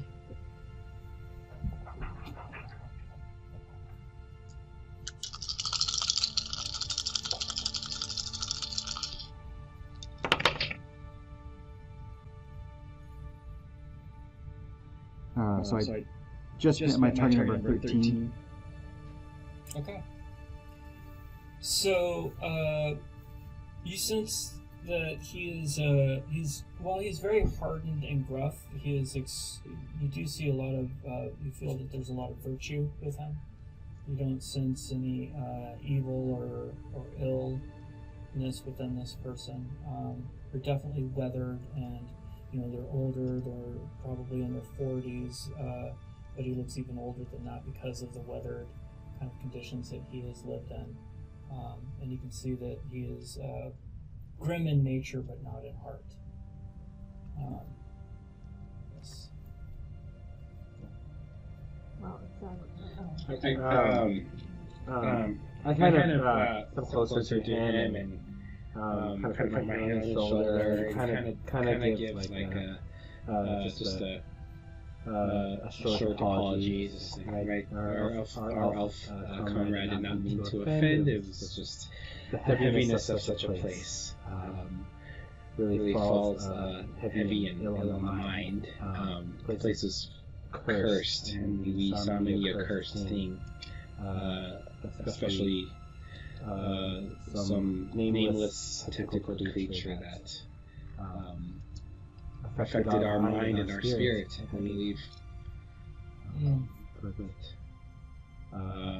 We feel a lot better being now in the world and in the safety and the watchful eyes of the rangers, and are seeking to return back to Bree along safe paths.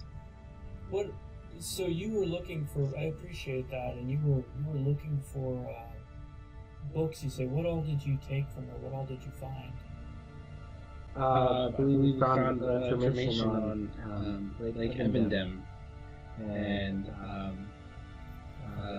old historic pacts between history of old between Angmar and such studies of histories of agreements and peoples that ancient Arnor and the scholars of Annúminas might have studied, and didn't have much time to look through it all.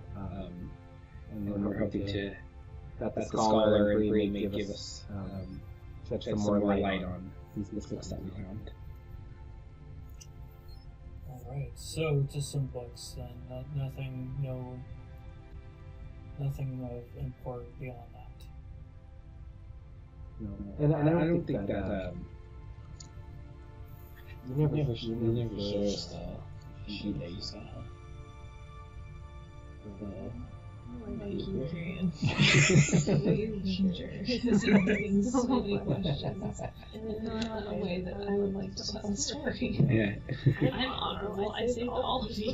Yeah, I'm super cursed. Bad guy for your friend who will talk to you now. So, whatever. I'm so evil over here. Usually people are really excited to see that. Like you guys were. What's up with this person? Let's talk about my sheet somewhere else. So I do not mention Alright, so nobody wants to mention the sheet, which is fair. Alright, so... Yes, I'll be engaging kind of this glare, death glare, for my own safety, I decided to omit that information. Curse might come in handy. Alright, so... So, Meldris, he introduces himself, he mentions his name is Meldris, and that he is from the Southern Angmar Rangers, which is pretty hardcore. He's a little far west for his, scouting and trekking. It's just that, and he zeroes in on you, almost excluding others to try to give you a message, Kyrian, that while if you had any thoughts, by the way, if your troop or anybody had any thoughts of going north, abandon them. Annúminas is not. It was bad before, and now we don't even patrol it. And so he hands you a token that has a bird on it, and he says if you and as you're talking, he understands that you're probably from the Lampwater area, and he mentions if you take this, we're considering bringing the Rangers together for a council to deal with Annúminas and the going-ons there. Do we see this token handoff, or is it more like discreet? No, it's not discreet at all. He's very, he's just kind of zeroing in on Kyrian and trying to bring him into this overall kind of, hey, Kyrian, don't take these people north. It's bad. It's worse than it used to be, and we're trying to bring the Rangers together to try to deal with this, but not one sect of Rangers group is able to clear out much of Annúminas anymore. We used to have certain districts and we would control, but it has become a problem.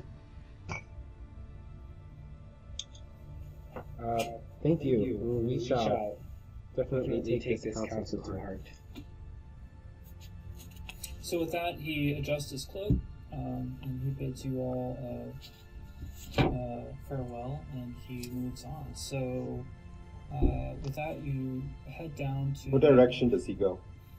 He actually kind of goes and follows... He's heading north to Annúminas. He's tracking the orcs.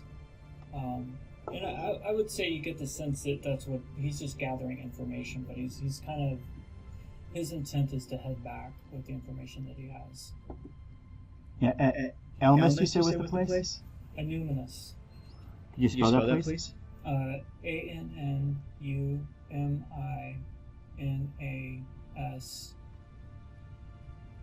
And I avoided all Will Foresight's temptations at that moment. If anybody knows what I'm talking about. Trying to stay in the zone. Yep. This is far north of Creighton. So you're Elven maps. This is way, yeah, way and I north. apologize. Here we go. Let's get out of here. You guys are out of here. Here's Annúminas up here. So you're right here where this X is. You're at this X, kind of in the hills. And here's the main road, so it's a little bit of a hike, and you've hiked down to the main road now.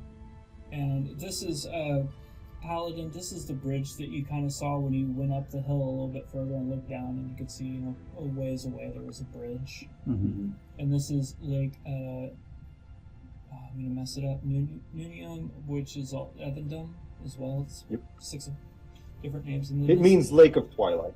Lake of Twilight. And Annúminas was a kingdom that was hit quite hard by the Witch King. There was a lot of wars back and forth where it became ruins, and they ended up moving over to Fornos, which is up here a little bit, for their next kingdom, which we'll get into a little bit more history later. But that gives you a little bit of what's going on here. And Annúminas, the Rangers didn't. Please, this is a second where we can kind of get some education. But my understanding is Annúminas wasn't necessarily a stronghold or a safe haven for the Rangers, but they just kind of tried to keep an eye on it and try to keep the trash cleaned up a little bit, but it was always a little defunct and defiled a bit, and they just tried to keep their eye on it. And at this point, he's saying, hey, we're not even doing that now. Yep. So... The kingdom was Arnor. Annúminas was the capital. And then, yeah, they moved to Fornost, and then Angmar destroyed everything. But Yeah. if you want context, think in the movies Osgiliath, basically that, except it wasn't also crossing, across the river. It was just the ancient historical capital of Arnor. Yeah. To my party. I'm so glad to meet you. And I was not as friendly to that poor human who has to deal with quite a lot of garbage, as you said. Maybe he is equally as tired as I. So I apologize to my party. I do want us to make friends on our journey. Kyrian, did I need to let you speak more? I go walking. Holy, you talk to some of your friends. So you're on the crossroads right now. What would you like to do?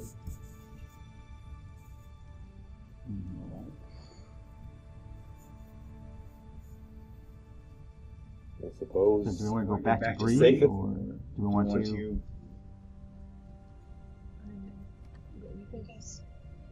I'm ready to go anywhere. Yeah. Perhaps we should return unknown paths and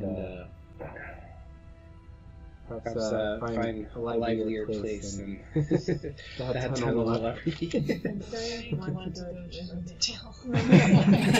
Obviously, it looks like a cursed elf. I need some special oils that Bree probably doesn't have, but let's finish our job.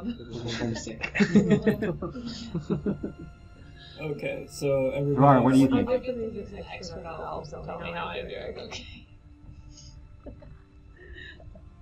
Yeah, no, that little adventure would leave anyone in a bad state.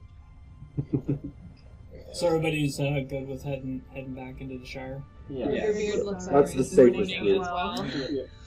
So we'll It's a long route. It's like 250 miles through the Shire to get back to Bree. yeah, and we're gonna forego the journey rules so that you have a eventless hike through and a march through.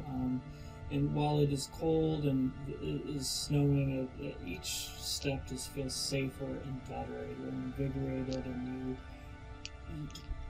you making the fires at night and shivering and being a little bit cold is so much better than where you came from. And as the days and nights pass, because it's about, I think we determined it was about 9 days, the entire journey. So you probably venture for about 6 days, and you get down to the main east road here, and you can continue to try to go to Bree, or you can take a night at the Stone's Throw Inn. Let's take Sounds good to me. Let's take a night at the end. Everybody on board? It sounded creepy by now. Like I kind of, right? Yeah. It's been it's been about 6 days. So I'll get the actual days down, but it's been about. of a need for the I would by now. So it's just can we? I mean, I don't. Yeah, You guys want to go to the end? You guys can. I mean, it makes sense in our story, kind of, as a party. But also, let's just return these pages and see what happens. So you get to the. So yeah, you've probably been traveling for about 6 days, and probably a night at the end. Okay, and then. Perfect. So as you go in, it's kind of later in the afternoon, early evening, and you go into the Stone's Throw Inn, and there is a nice warm fire, smell of bread and stew that hasn't been cooked over a winter fire out of a pack, with all the good vegetables and spices. You can smell that. There's cider. Hot cider that's available. Laughter is coming from everywhere. From the far side of the room, there's a fiddler, and he is playing something old and round, or he's old and round, and he's playing something very happy. And there is a table next to the hearth, and would you like to sit there? Paladin's going to go to the bar and get an ale, because he's been wanting that ale ever since it was taken away from him. And then he's going to order a bowl of soup, a stew. Nice, great. So you're able to get the ale and the stew, and he comes around to your party as well, and he's saying, "Wow, you look like you've all come from some kind of a journey." Been quite eventful. Well, it's all smiles in here tonight, out of the cold, and I wager you've had enough cold. Next to you see a hobbit. He sits you down at a table, and Paladin, being the hobbit, he's already got his food, and so he's sitting down. You guys are finally sat down at a table, and he's taking... I'm still at the bar. Oh, you're at the bar. Okay, I'm at the bar. So you're at the bar. So we're at the table. And... I went over to the bar. So you're over at the bar, so we're fully splitting the party. I wanna look around. I'm assuming that it's all hobbits in the inn. It There's is. no other travelers. It is. It's all hobbits. They're because they're kind of on the main east road. You're not getting any side glances. The elf is a little bit. They're used to seeing some dwarves pop in and out, but elves are a little bit more rare.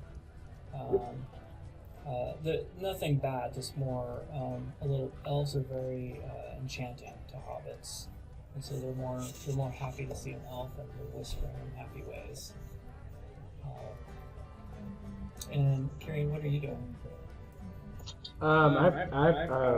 Since the table's over kind of by the hearth, the fire.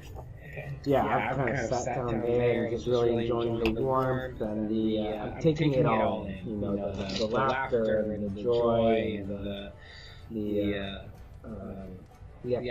bustle and activity of the hobbits there, and kind of taking it in as like almost feels like even though I think as a ranger, home is a difficult concept to grasp. It does feel a little bit more kind of familiar and home-like in comparison to where we've just come from. So very satisfied. Yeah, you see your party. It's a very proud moment. You see Paladin and Aldea having a beer and ale and talking up at the bar.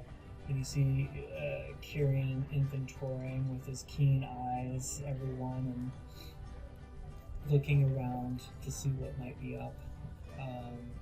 And as you sit there, there's a patron next to you at his table, and he's got these two dogs that are playing. And he looks at you and he says, "Hello, Maggot's my name. These are my hounds, Ember and Ash." And he points at the dogs and points down at the dogs, and they both sit obediently.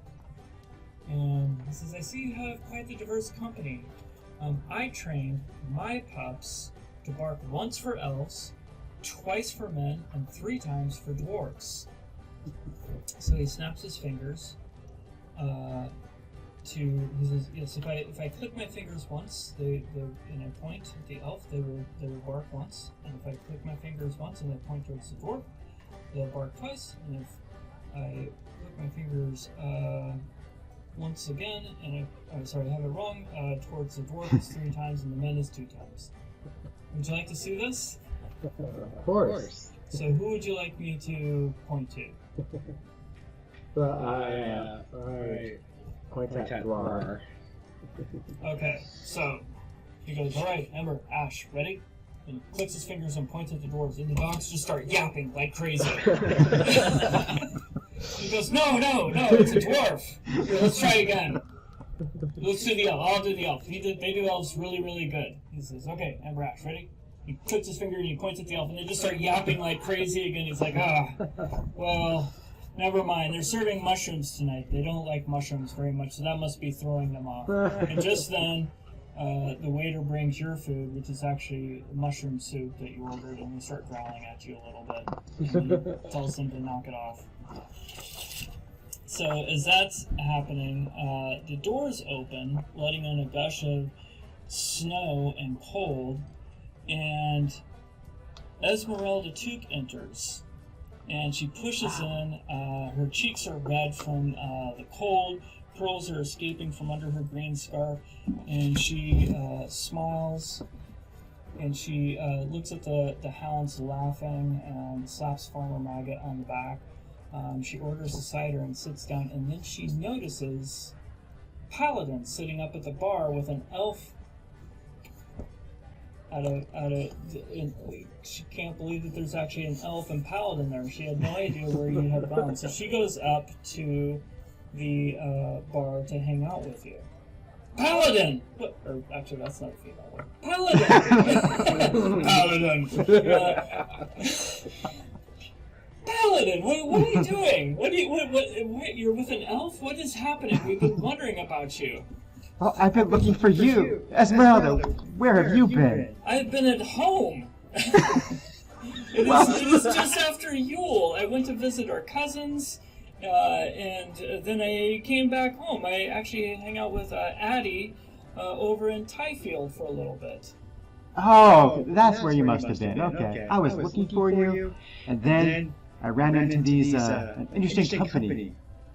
And I decided to, before I take over the family farm, go on an adventure. And An adventure? What? Do you think you're Mad Baggins? Why are you going on adventures? just see what all the fuss is about. Well, yeah, the fuss it's not worth it. You should just come home. What are you doing with these nasty adventures? And your party, what is your party? I see an elf. Is it these other people here too? Is it that dwarf over in the corner looking at everybody? Yes, By this point, Lars also has a bowl of soup and sat down. He's not just gonna stand there. So yeah, he has a mug of ale and a bowl of soup, and he's sitting by the fire with you. Okay, so he's joined. Okay. Yeah. But Paladin looks over. Yeah. That's he's with us. he's quite a fine. Well, I guess it's the first dwarf I've ever met, but he's a fine dwarf. A little gruff, but he's the best builder of things. He can just. I'll go into a brief tale about you knocking on the big stones of the tower, listening to him. It's really amazing. And then I'll point over to Kyrian and say, well, where's Kieran in relation to the bar? They're over by the hearth, so Kyrian and Thor are now sitting together over by Farmer Maggot and his dogs. Oh, okay. I'm feeling interested. Yeah. So I introduce Aldea to Esmeralda, and well, perhaps you might know about this. So when I was in Tyfield, there was a talk of a Bigfoot that had come through wearing all white and very pale, like a sickly wedding guest. Very odd. He just, the rumor has it is he just took the old road where you just came from. I don't know, did you see this? no. Yeah, No, I don't think so. He was very rude. Some had tried to talk to him. One boy that I had met had talked about him as well. I never saw him, but these are just the gossips and the rumors. Oh, yes. And all that we can find out is he had mentioned he is some pilgrim of sorts. Okay. So then he's likely, we've determined he's likely just probably some madman, some Breelander playing a priest that possibly Mad Baggins is attracted for some stupidity of his. Yes, it does tend to attract things. Attract, not unsavory, but just weird folk. And at that, the fiddle starts to play, and she grabs you, because it's one of your family favorite songs, and you jump up on the table with her, and you guys begin singing.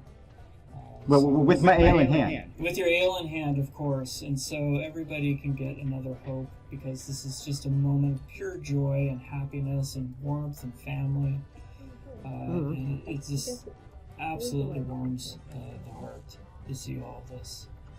So you enjoy an evening of rest, and that kind of wraps up that evening, and the morning comes. And you have some options before you. What would you like to do?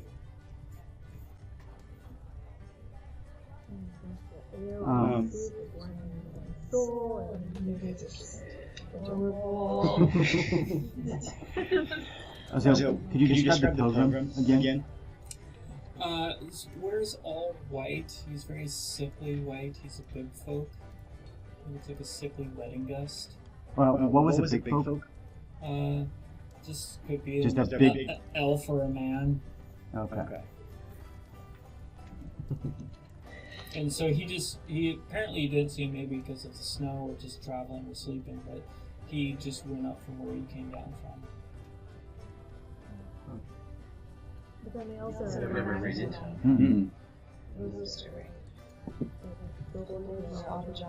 Yeah, I want to go check that out.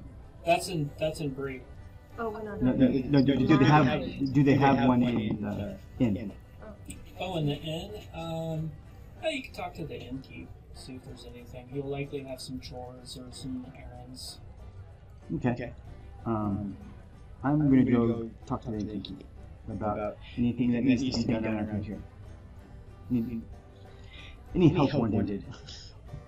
Yeah, so you talk to him, and he does need some firewood split. He can always use help in the kitchen.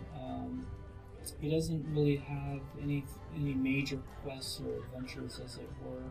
There is a recipe that he's been trying to get. Quite a few hobbits have been trying to get it, as a matter of fact. But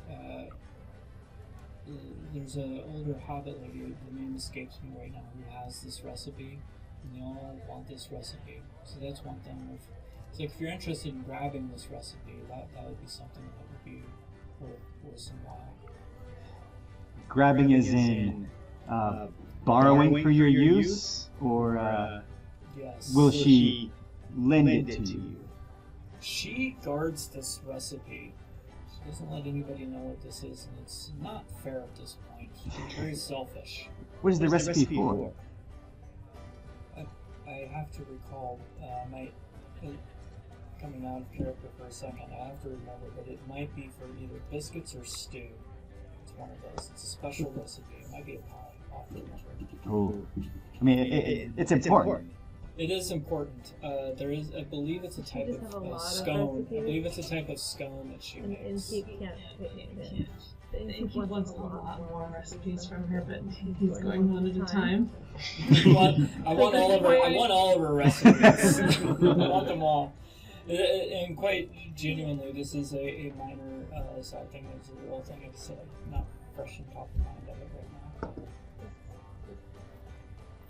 So, anything else before exiting? And it's the next morning, by the way. It's the next morning. Yeah, you guys had nice. What's the innkeeper's name? Of course. I didn't have his name. I had his name before. We'll call him Bobo. Bobo is the innkeeper. That is not correct. So he's filling in for the actual innkeeper. What is his name? Says Paladin. Legitimate question. It is. You know me. I ask questions. I judged. Yes. I judged her. Yeah. I apologize. I No worries. have that on top of mine either. So I I was will. immediately going to go look for something. Like, nope, let's just keep moving. I'm Yep, just going to good go call. for it. That one. And so now he's And- I'll go help chop some wood for him before Oh, we leave. it's very kind of you. So, yeah, you chop some wood up, and he obviously is going to load you up with a free breakfast and some extra food for being such a kind and caring hobbit. All right. So, what would the party like to do? I found it quite alluring to do what the Sure, we just did, but I want a different, more elaborate atmosphere than a cellar. Let's Go go find something dangerous. Yeah. Let's go find something dangerous again, but not that dangerous. Maybe that dangerous. Just not in the cellar. Yeah, not a cellar. Like Dangerous but outdoors. Yeah. Well, we did talk about we were presented with an option at one point. Maybe as we're passing through Bree. Yeah, Is there any? Was there? Well, right now you're here. You're just off the old road at the stone's throw. And Yeah, and then I guess three. Aldea did have some thoughts of desires of visiting Rivendell. Yeah, I was up there, but also there was some people that needed some help. There was messages on the message board. There's a trading route. There's good old Jerry. Mm-hmm. There's He was rude. right, and we don't want. Obviously, I have to go to Rivendell to get rid of whatever I'm doing to turn our new friends on the road, right? This is not good. So I need help to go fix this. You don't know there's anything wrong yet. No, there's nothing wrong with me. No, of course not. No. Me ever. You can see we're getting excited about this, and we're like, Thrar, maybe we can connect you with some of your dwarven kin. We met a few of them when we were passing through Bree. Right, There was a trade route to some of them. Continue. Yeah. Oh, yeah. So we saw posting, a job posting of perhaps some dwarves. Yeah, some dwarves that perhaps need help with a trading route that may be imperiled or in danger. That's very, very interesting. I have not spent much time with my kin in many years. I spent most of my life I've spent in the wilds of the Blue Mountains, seeking relics and ruins of my people. But if dwarves are in need, then, and I can be of assistance, then I do not see a reason why not. Perhaps they may have some information on locations where we may be able to find some artifacts, particularly, especially relating to locations that might be of interest to a dwarf as yourself. Indeed. I was also planning on visiting a friend of mine in Archet, near Bree, so it is also not far at all from where you are heading as well. And well done. I'm glad we found the. Yeah, my cousin. I was wondering where she went. Great. She's quite Yeah. Neither is you, but she made that. She does these things. She makes this sometimes unnecessary, odd trips to neighboring villages, neighboring towns, not villages.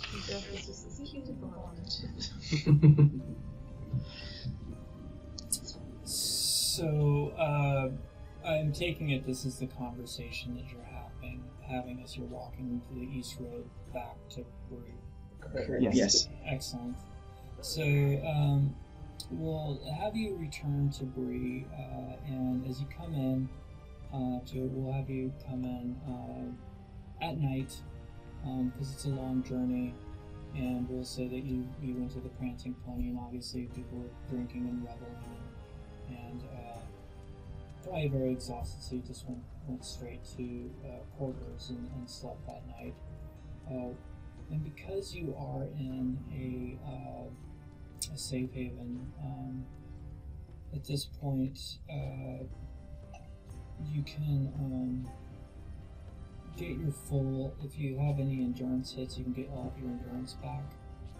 You can go back to your max endurance because you've gotten a good rest. You're in a natural safe place. And the next morning, as you wake up, there's your man sitting in the corner with all of his books, and he's eating the oatmeal that has been left out, the porridge and the biscuits. He's in the corner, and he sees you, and he lights up, and he comes over, and he's like, "You look like you've seen a barrel white. Sit, have a drink. Tell the old man everything. What happened up there? Did you find the missing chapter? What occurred?" Tell him the story.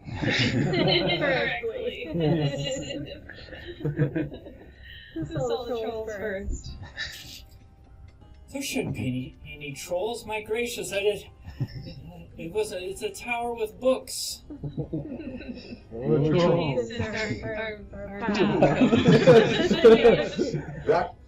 That tower is a ruin, not.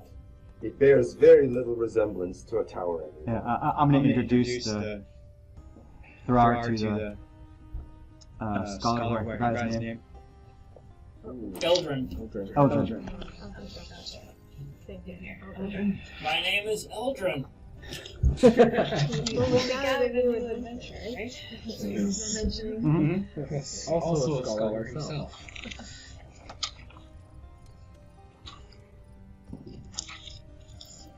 Did you find the chapters up there? Oh, in horrid framing of bones. Yeah. We did. We had what you see. Yeah, we find torn out chapters. We found entire books. Tomes. May I see them? May I see the tomes? Thrar will reach into his bag and pull out the Lake Evenden tome. Oh, he gets very Slams it on the table. very excited. He's looking over it. Is this all you found? Tyrion also pulls out his book about the pacts. Golden Pact. Excellent. And Thrar pulls out the star-tinted sheets as well. This is a treasure. This is more than I could even imagine. Anything that you ever need with any lore or history, I will be here available to you. I need time to study these. Is this everything that you found there? I kind of look at Aldea and do a little like with my head. See if she reacts. What are you looking at? I don't know why I want to keep this letter in real life, but at the same time, for some reason, it feels right. What? I don't think Thrar is aware of the letter, because he didn't go into the room. Oh, right. He stayed outside. He doesn't know about it. Oh, I keep on going. No, what? That's it. You don't want this letter. This letter is awful. Okay, fine.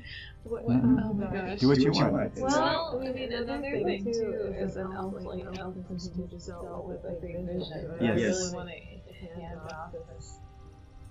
Like, to do this. But beware, don't touch it. Like, I feel like we have this, but it is toxic to everyone. This is shadowed. I have to go to Riverdale now. We have to go wrap this up and bury it and do a little magic on it and figure out what it is. So yeah. So I went and then you're like, I saw his face and I didn't want to encroach into trust. So it encouraged me to pull it out and to discuss the horrid vision and my fear for acknowledging it further because I don't want to have the shadow since I'm holding it. Some kind of Everybody else is more frail, right? I'm really quite nice. That is so fucking dumb to say. Yeah. Everyone else is so frail. You are in the presence of a historian and scholar. Well, I'll read it to you out loud, and then you can see it from here. What did he say? So you just show it to him. Maybe it's the only way we get the like. Holding it up to his face. hold it. Like, no touching, no touching. So, are you showing him this letter? Sorry, is he prepared for the handoff of this He cursed doesn't know. letter? He's excited about all the books. What if I kill this old guy? Is his will as a NPC strong enough to hold on to this letter? Yes, he's a scholar. What does that mean? Of course, he couldn't hike to the spire. Just obviously. Yeah! Or any of you. He did. I did. I was there. But you didn't touch it. No! Sorry. More guidance. Can I have a better conversation about this? Be prepared that I have withheld the last bit of what we found here. Are you, and have you dealt with cursed things before as a scholar? You have something cursed? Yeah. I believe it wasn't a nice message that I received. He looks down at the books and scans them slowly, and then runs over to the bar and goes behind the bar, and Barney's kind of like, what is happening here? And he shovels a bunch of glasses out of a box and comes back, sets the box on the ground, and runs over to the fireplace. This man is going very quickly for being older, and he grabs a log from the fire, and as though he's prodding a snake, he's pushing the books into the boxes. And then he throws the log into the fire, and he says, "You stay right here. I need to find a healer," and leaves the inn. And Barney leans forward from the bar. Well, that's it. He's finally lost it, hasn't he? That old fool has gone mad. Well, I'll tell you this. Nothing heals like a pint of ale first thing in the morning. Who would like one? I would. So he raises a hand, and with the other hand, he takes one of the books and takes it out of the box and just starts leafing through it. So you're sitting down, you're having the ale, and at this stage, we can begin discussing what this is where we will enter a fellowship phase in part 1 and part 2. The first part is you can discuss what you want to be doing and where you want to go, and then part 2 will be in our next session where we'll deal with the points and leveling up, which is everybody's very curious about. So. Yes, you're sitting at the bar having an ale after Eldrin just had a nervous breakdown about curses as he's out looking for a healer. So you can discuss what your next move is, where you would like to go, and if you need reminders, I can also be called in to help remind you of different adventures that have come up over time. We said to speak amongst ourselves, and then that's all I heard, and I couldn't. I'm sorry for interrupting. I think that's what I say.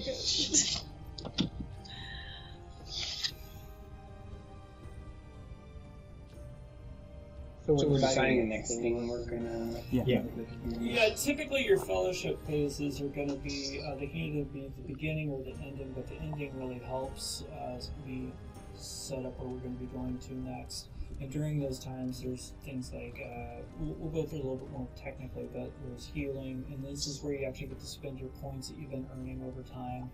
and those types of things, which we'll do at the beginning of the next session, just to make sure that we're not weighing down this one too much. But we can do whatever we want. So we're just gonna open it up to you sitting at the bar having ales, talking about where you want to go. You're at the crossroads of Bree, yet once again with so many different rumors and clues and plot hooks and places you can go. I feel fine, but when it comes to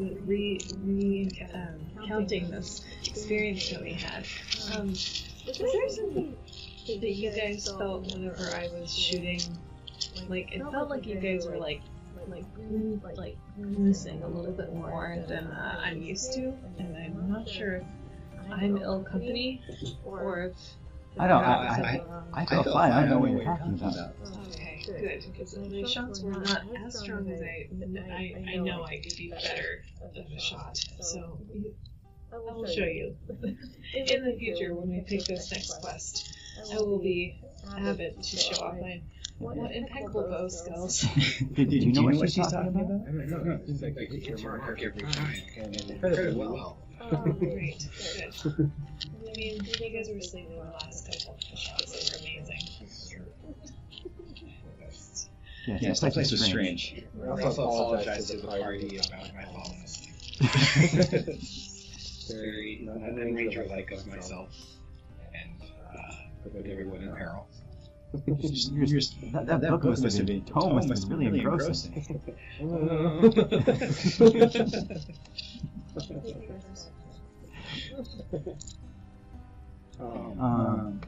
Well, we're at 3. Yeah.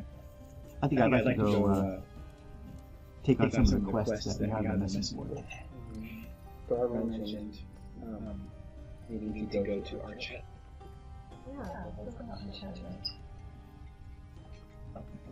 If we do, it's only a day's travel there and back. It's not far. It's just a neighboring town. Very quick. You could look at this board, and then we could go to your Archet, and we'll all decide again what we'd like to do. After Archet, do any of these quests appeal to you more than others? You had, should I let you know some of the other things? Or Yeah. So I think you had mentioned Farron Longbeard's trading route. Then there was also Jerry, which was mentioned, but he's not around right now. You don't see, he's not on the board, and you didn't see him last night in the bar. And then there was Theron, who I incorrectly said was Mandos, but Theron was the ranger, the Ithilien ranger from the south that was going to Rivendell. Mm-hmm. And at this point, he would have reached Rivendell. It's quite a long journey, but he is. You don't know where he is, but you can kind of calculate he's either there or he's on his way back at this point. But he had mentioned about bad waters in Tharavad that were happening. Then you have the ranger Meldris, who had mentioned about some ill tidings in Annúminas and taking messages to Lampwater. And then you had some rumor about a pale white pilgrim that may or may not be associated with Bilbo.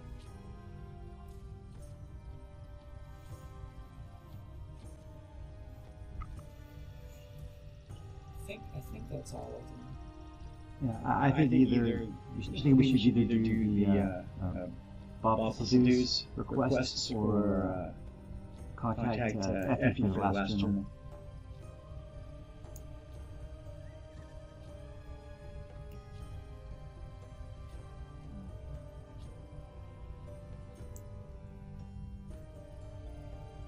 Quiet. I think we can add. I'm interested in going down to Archet as well. It's just so close.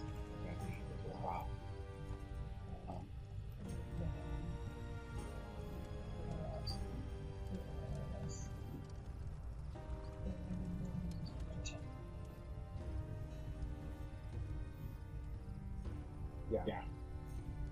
That's Archer right there. Okay. Yeah. It's like 2 miles. It's Okay. Really quick. it's very close.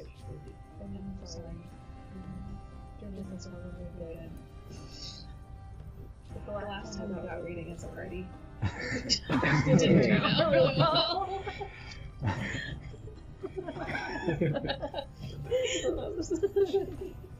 Well, a journal's a little different than tomes that you're randomly picking up and...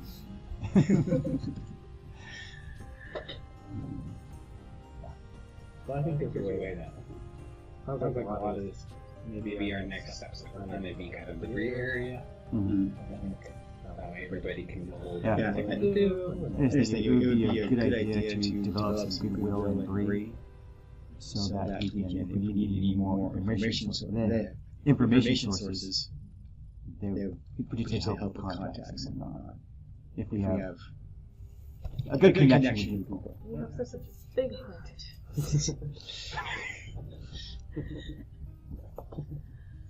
And if we do decide to head east to Rivendell, and there is need of assistance by my kin along that road, we might as well help them on our way. So, So Farron. Yeah, Theron's straight route. But we could, so if we could get you to just leave your mission from when you met, you need to meet your kin. And now you have made any progress on meeting your mentor, Karen. around. Yeah. Sometimes the circumstances can happen anywhere. So you and I are pretty untethered to. Let's help Thrar finish his main, quest, and then we can all start in. Yeah, and I agree that, maybe kind of setting contacts around the gray area and maybe even along the east road would be beneficial to our party. So we can come back and do that good-hearted thing before we take off the turn. We've settled it, and then we might change our mind next time. But whatever. Do you guys have any questions for Thrar about this contact or purpose? How do we help? Should I hide? Because no one liked me. I have an acquaintance in Archet. He's a fellow scholar, though his years are growing long, being merely a man. And I haven't seen him in quite a few years, and it's about time I was due to visit him and see if he's found anything of interest in the recent years. So it is not far out of the way, and we'll put my mind to rest. Okay. With that, the door opens and Eldrin comes in with this older lady. She's much older, even older than him, it appears, if that's possible. And she comes up to you and she has a bag, and she's tells you to put the parchment in the bag. Okay. Put it in here, young lady. And what experience do you have, young Now! Thrar is still thumbing through the book. Thrar is still thumbing through the book. Okay, so put it in. She actually takes in her pouch. She has what looks like dirt, and she throws that heaps of it into the bag, cinches it all up, and gives that to you, and says, "You're an elf. Your kind can deal with this, but this will mute it. This will keep it quiet for now." Great. She gives it back to you, and she looks at the books, and that are in the bin, and the one that you're looking at, and she lightly touches them a little bit, like she's touching an angry dog, and then like realizes the dog's actually quite kind and tells Elder, these are fine. These are fine. Well, what about the one Theron's holding? Yeah, That's she very much took charge and just took things and made sure. Ron's just standing there with his ale and his empty hand where a book was. Yeah, exactly. She came in and doesn't care. She doesn't. You could be a giant. She's doing her job. So she's checked all the books out and she's given that back to you. And so at this point, Elgrim is satisfied. Would you like to leave the books with him or take them? I will leave them with Elgrim. Sure. Sure. He looks disappointed that he didn't get to go through the whole thing, and then he puts it back in the box.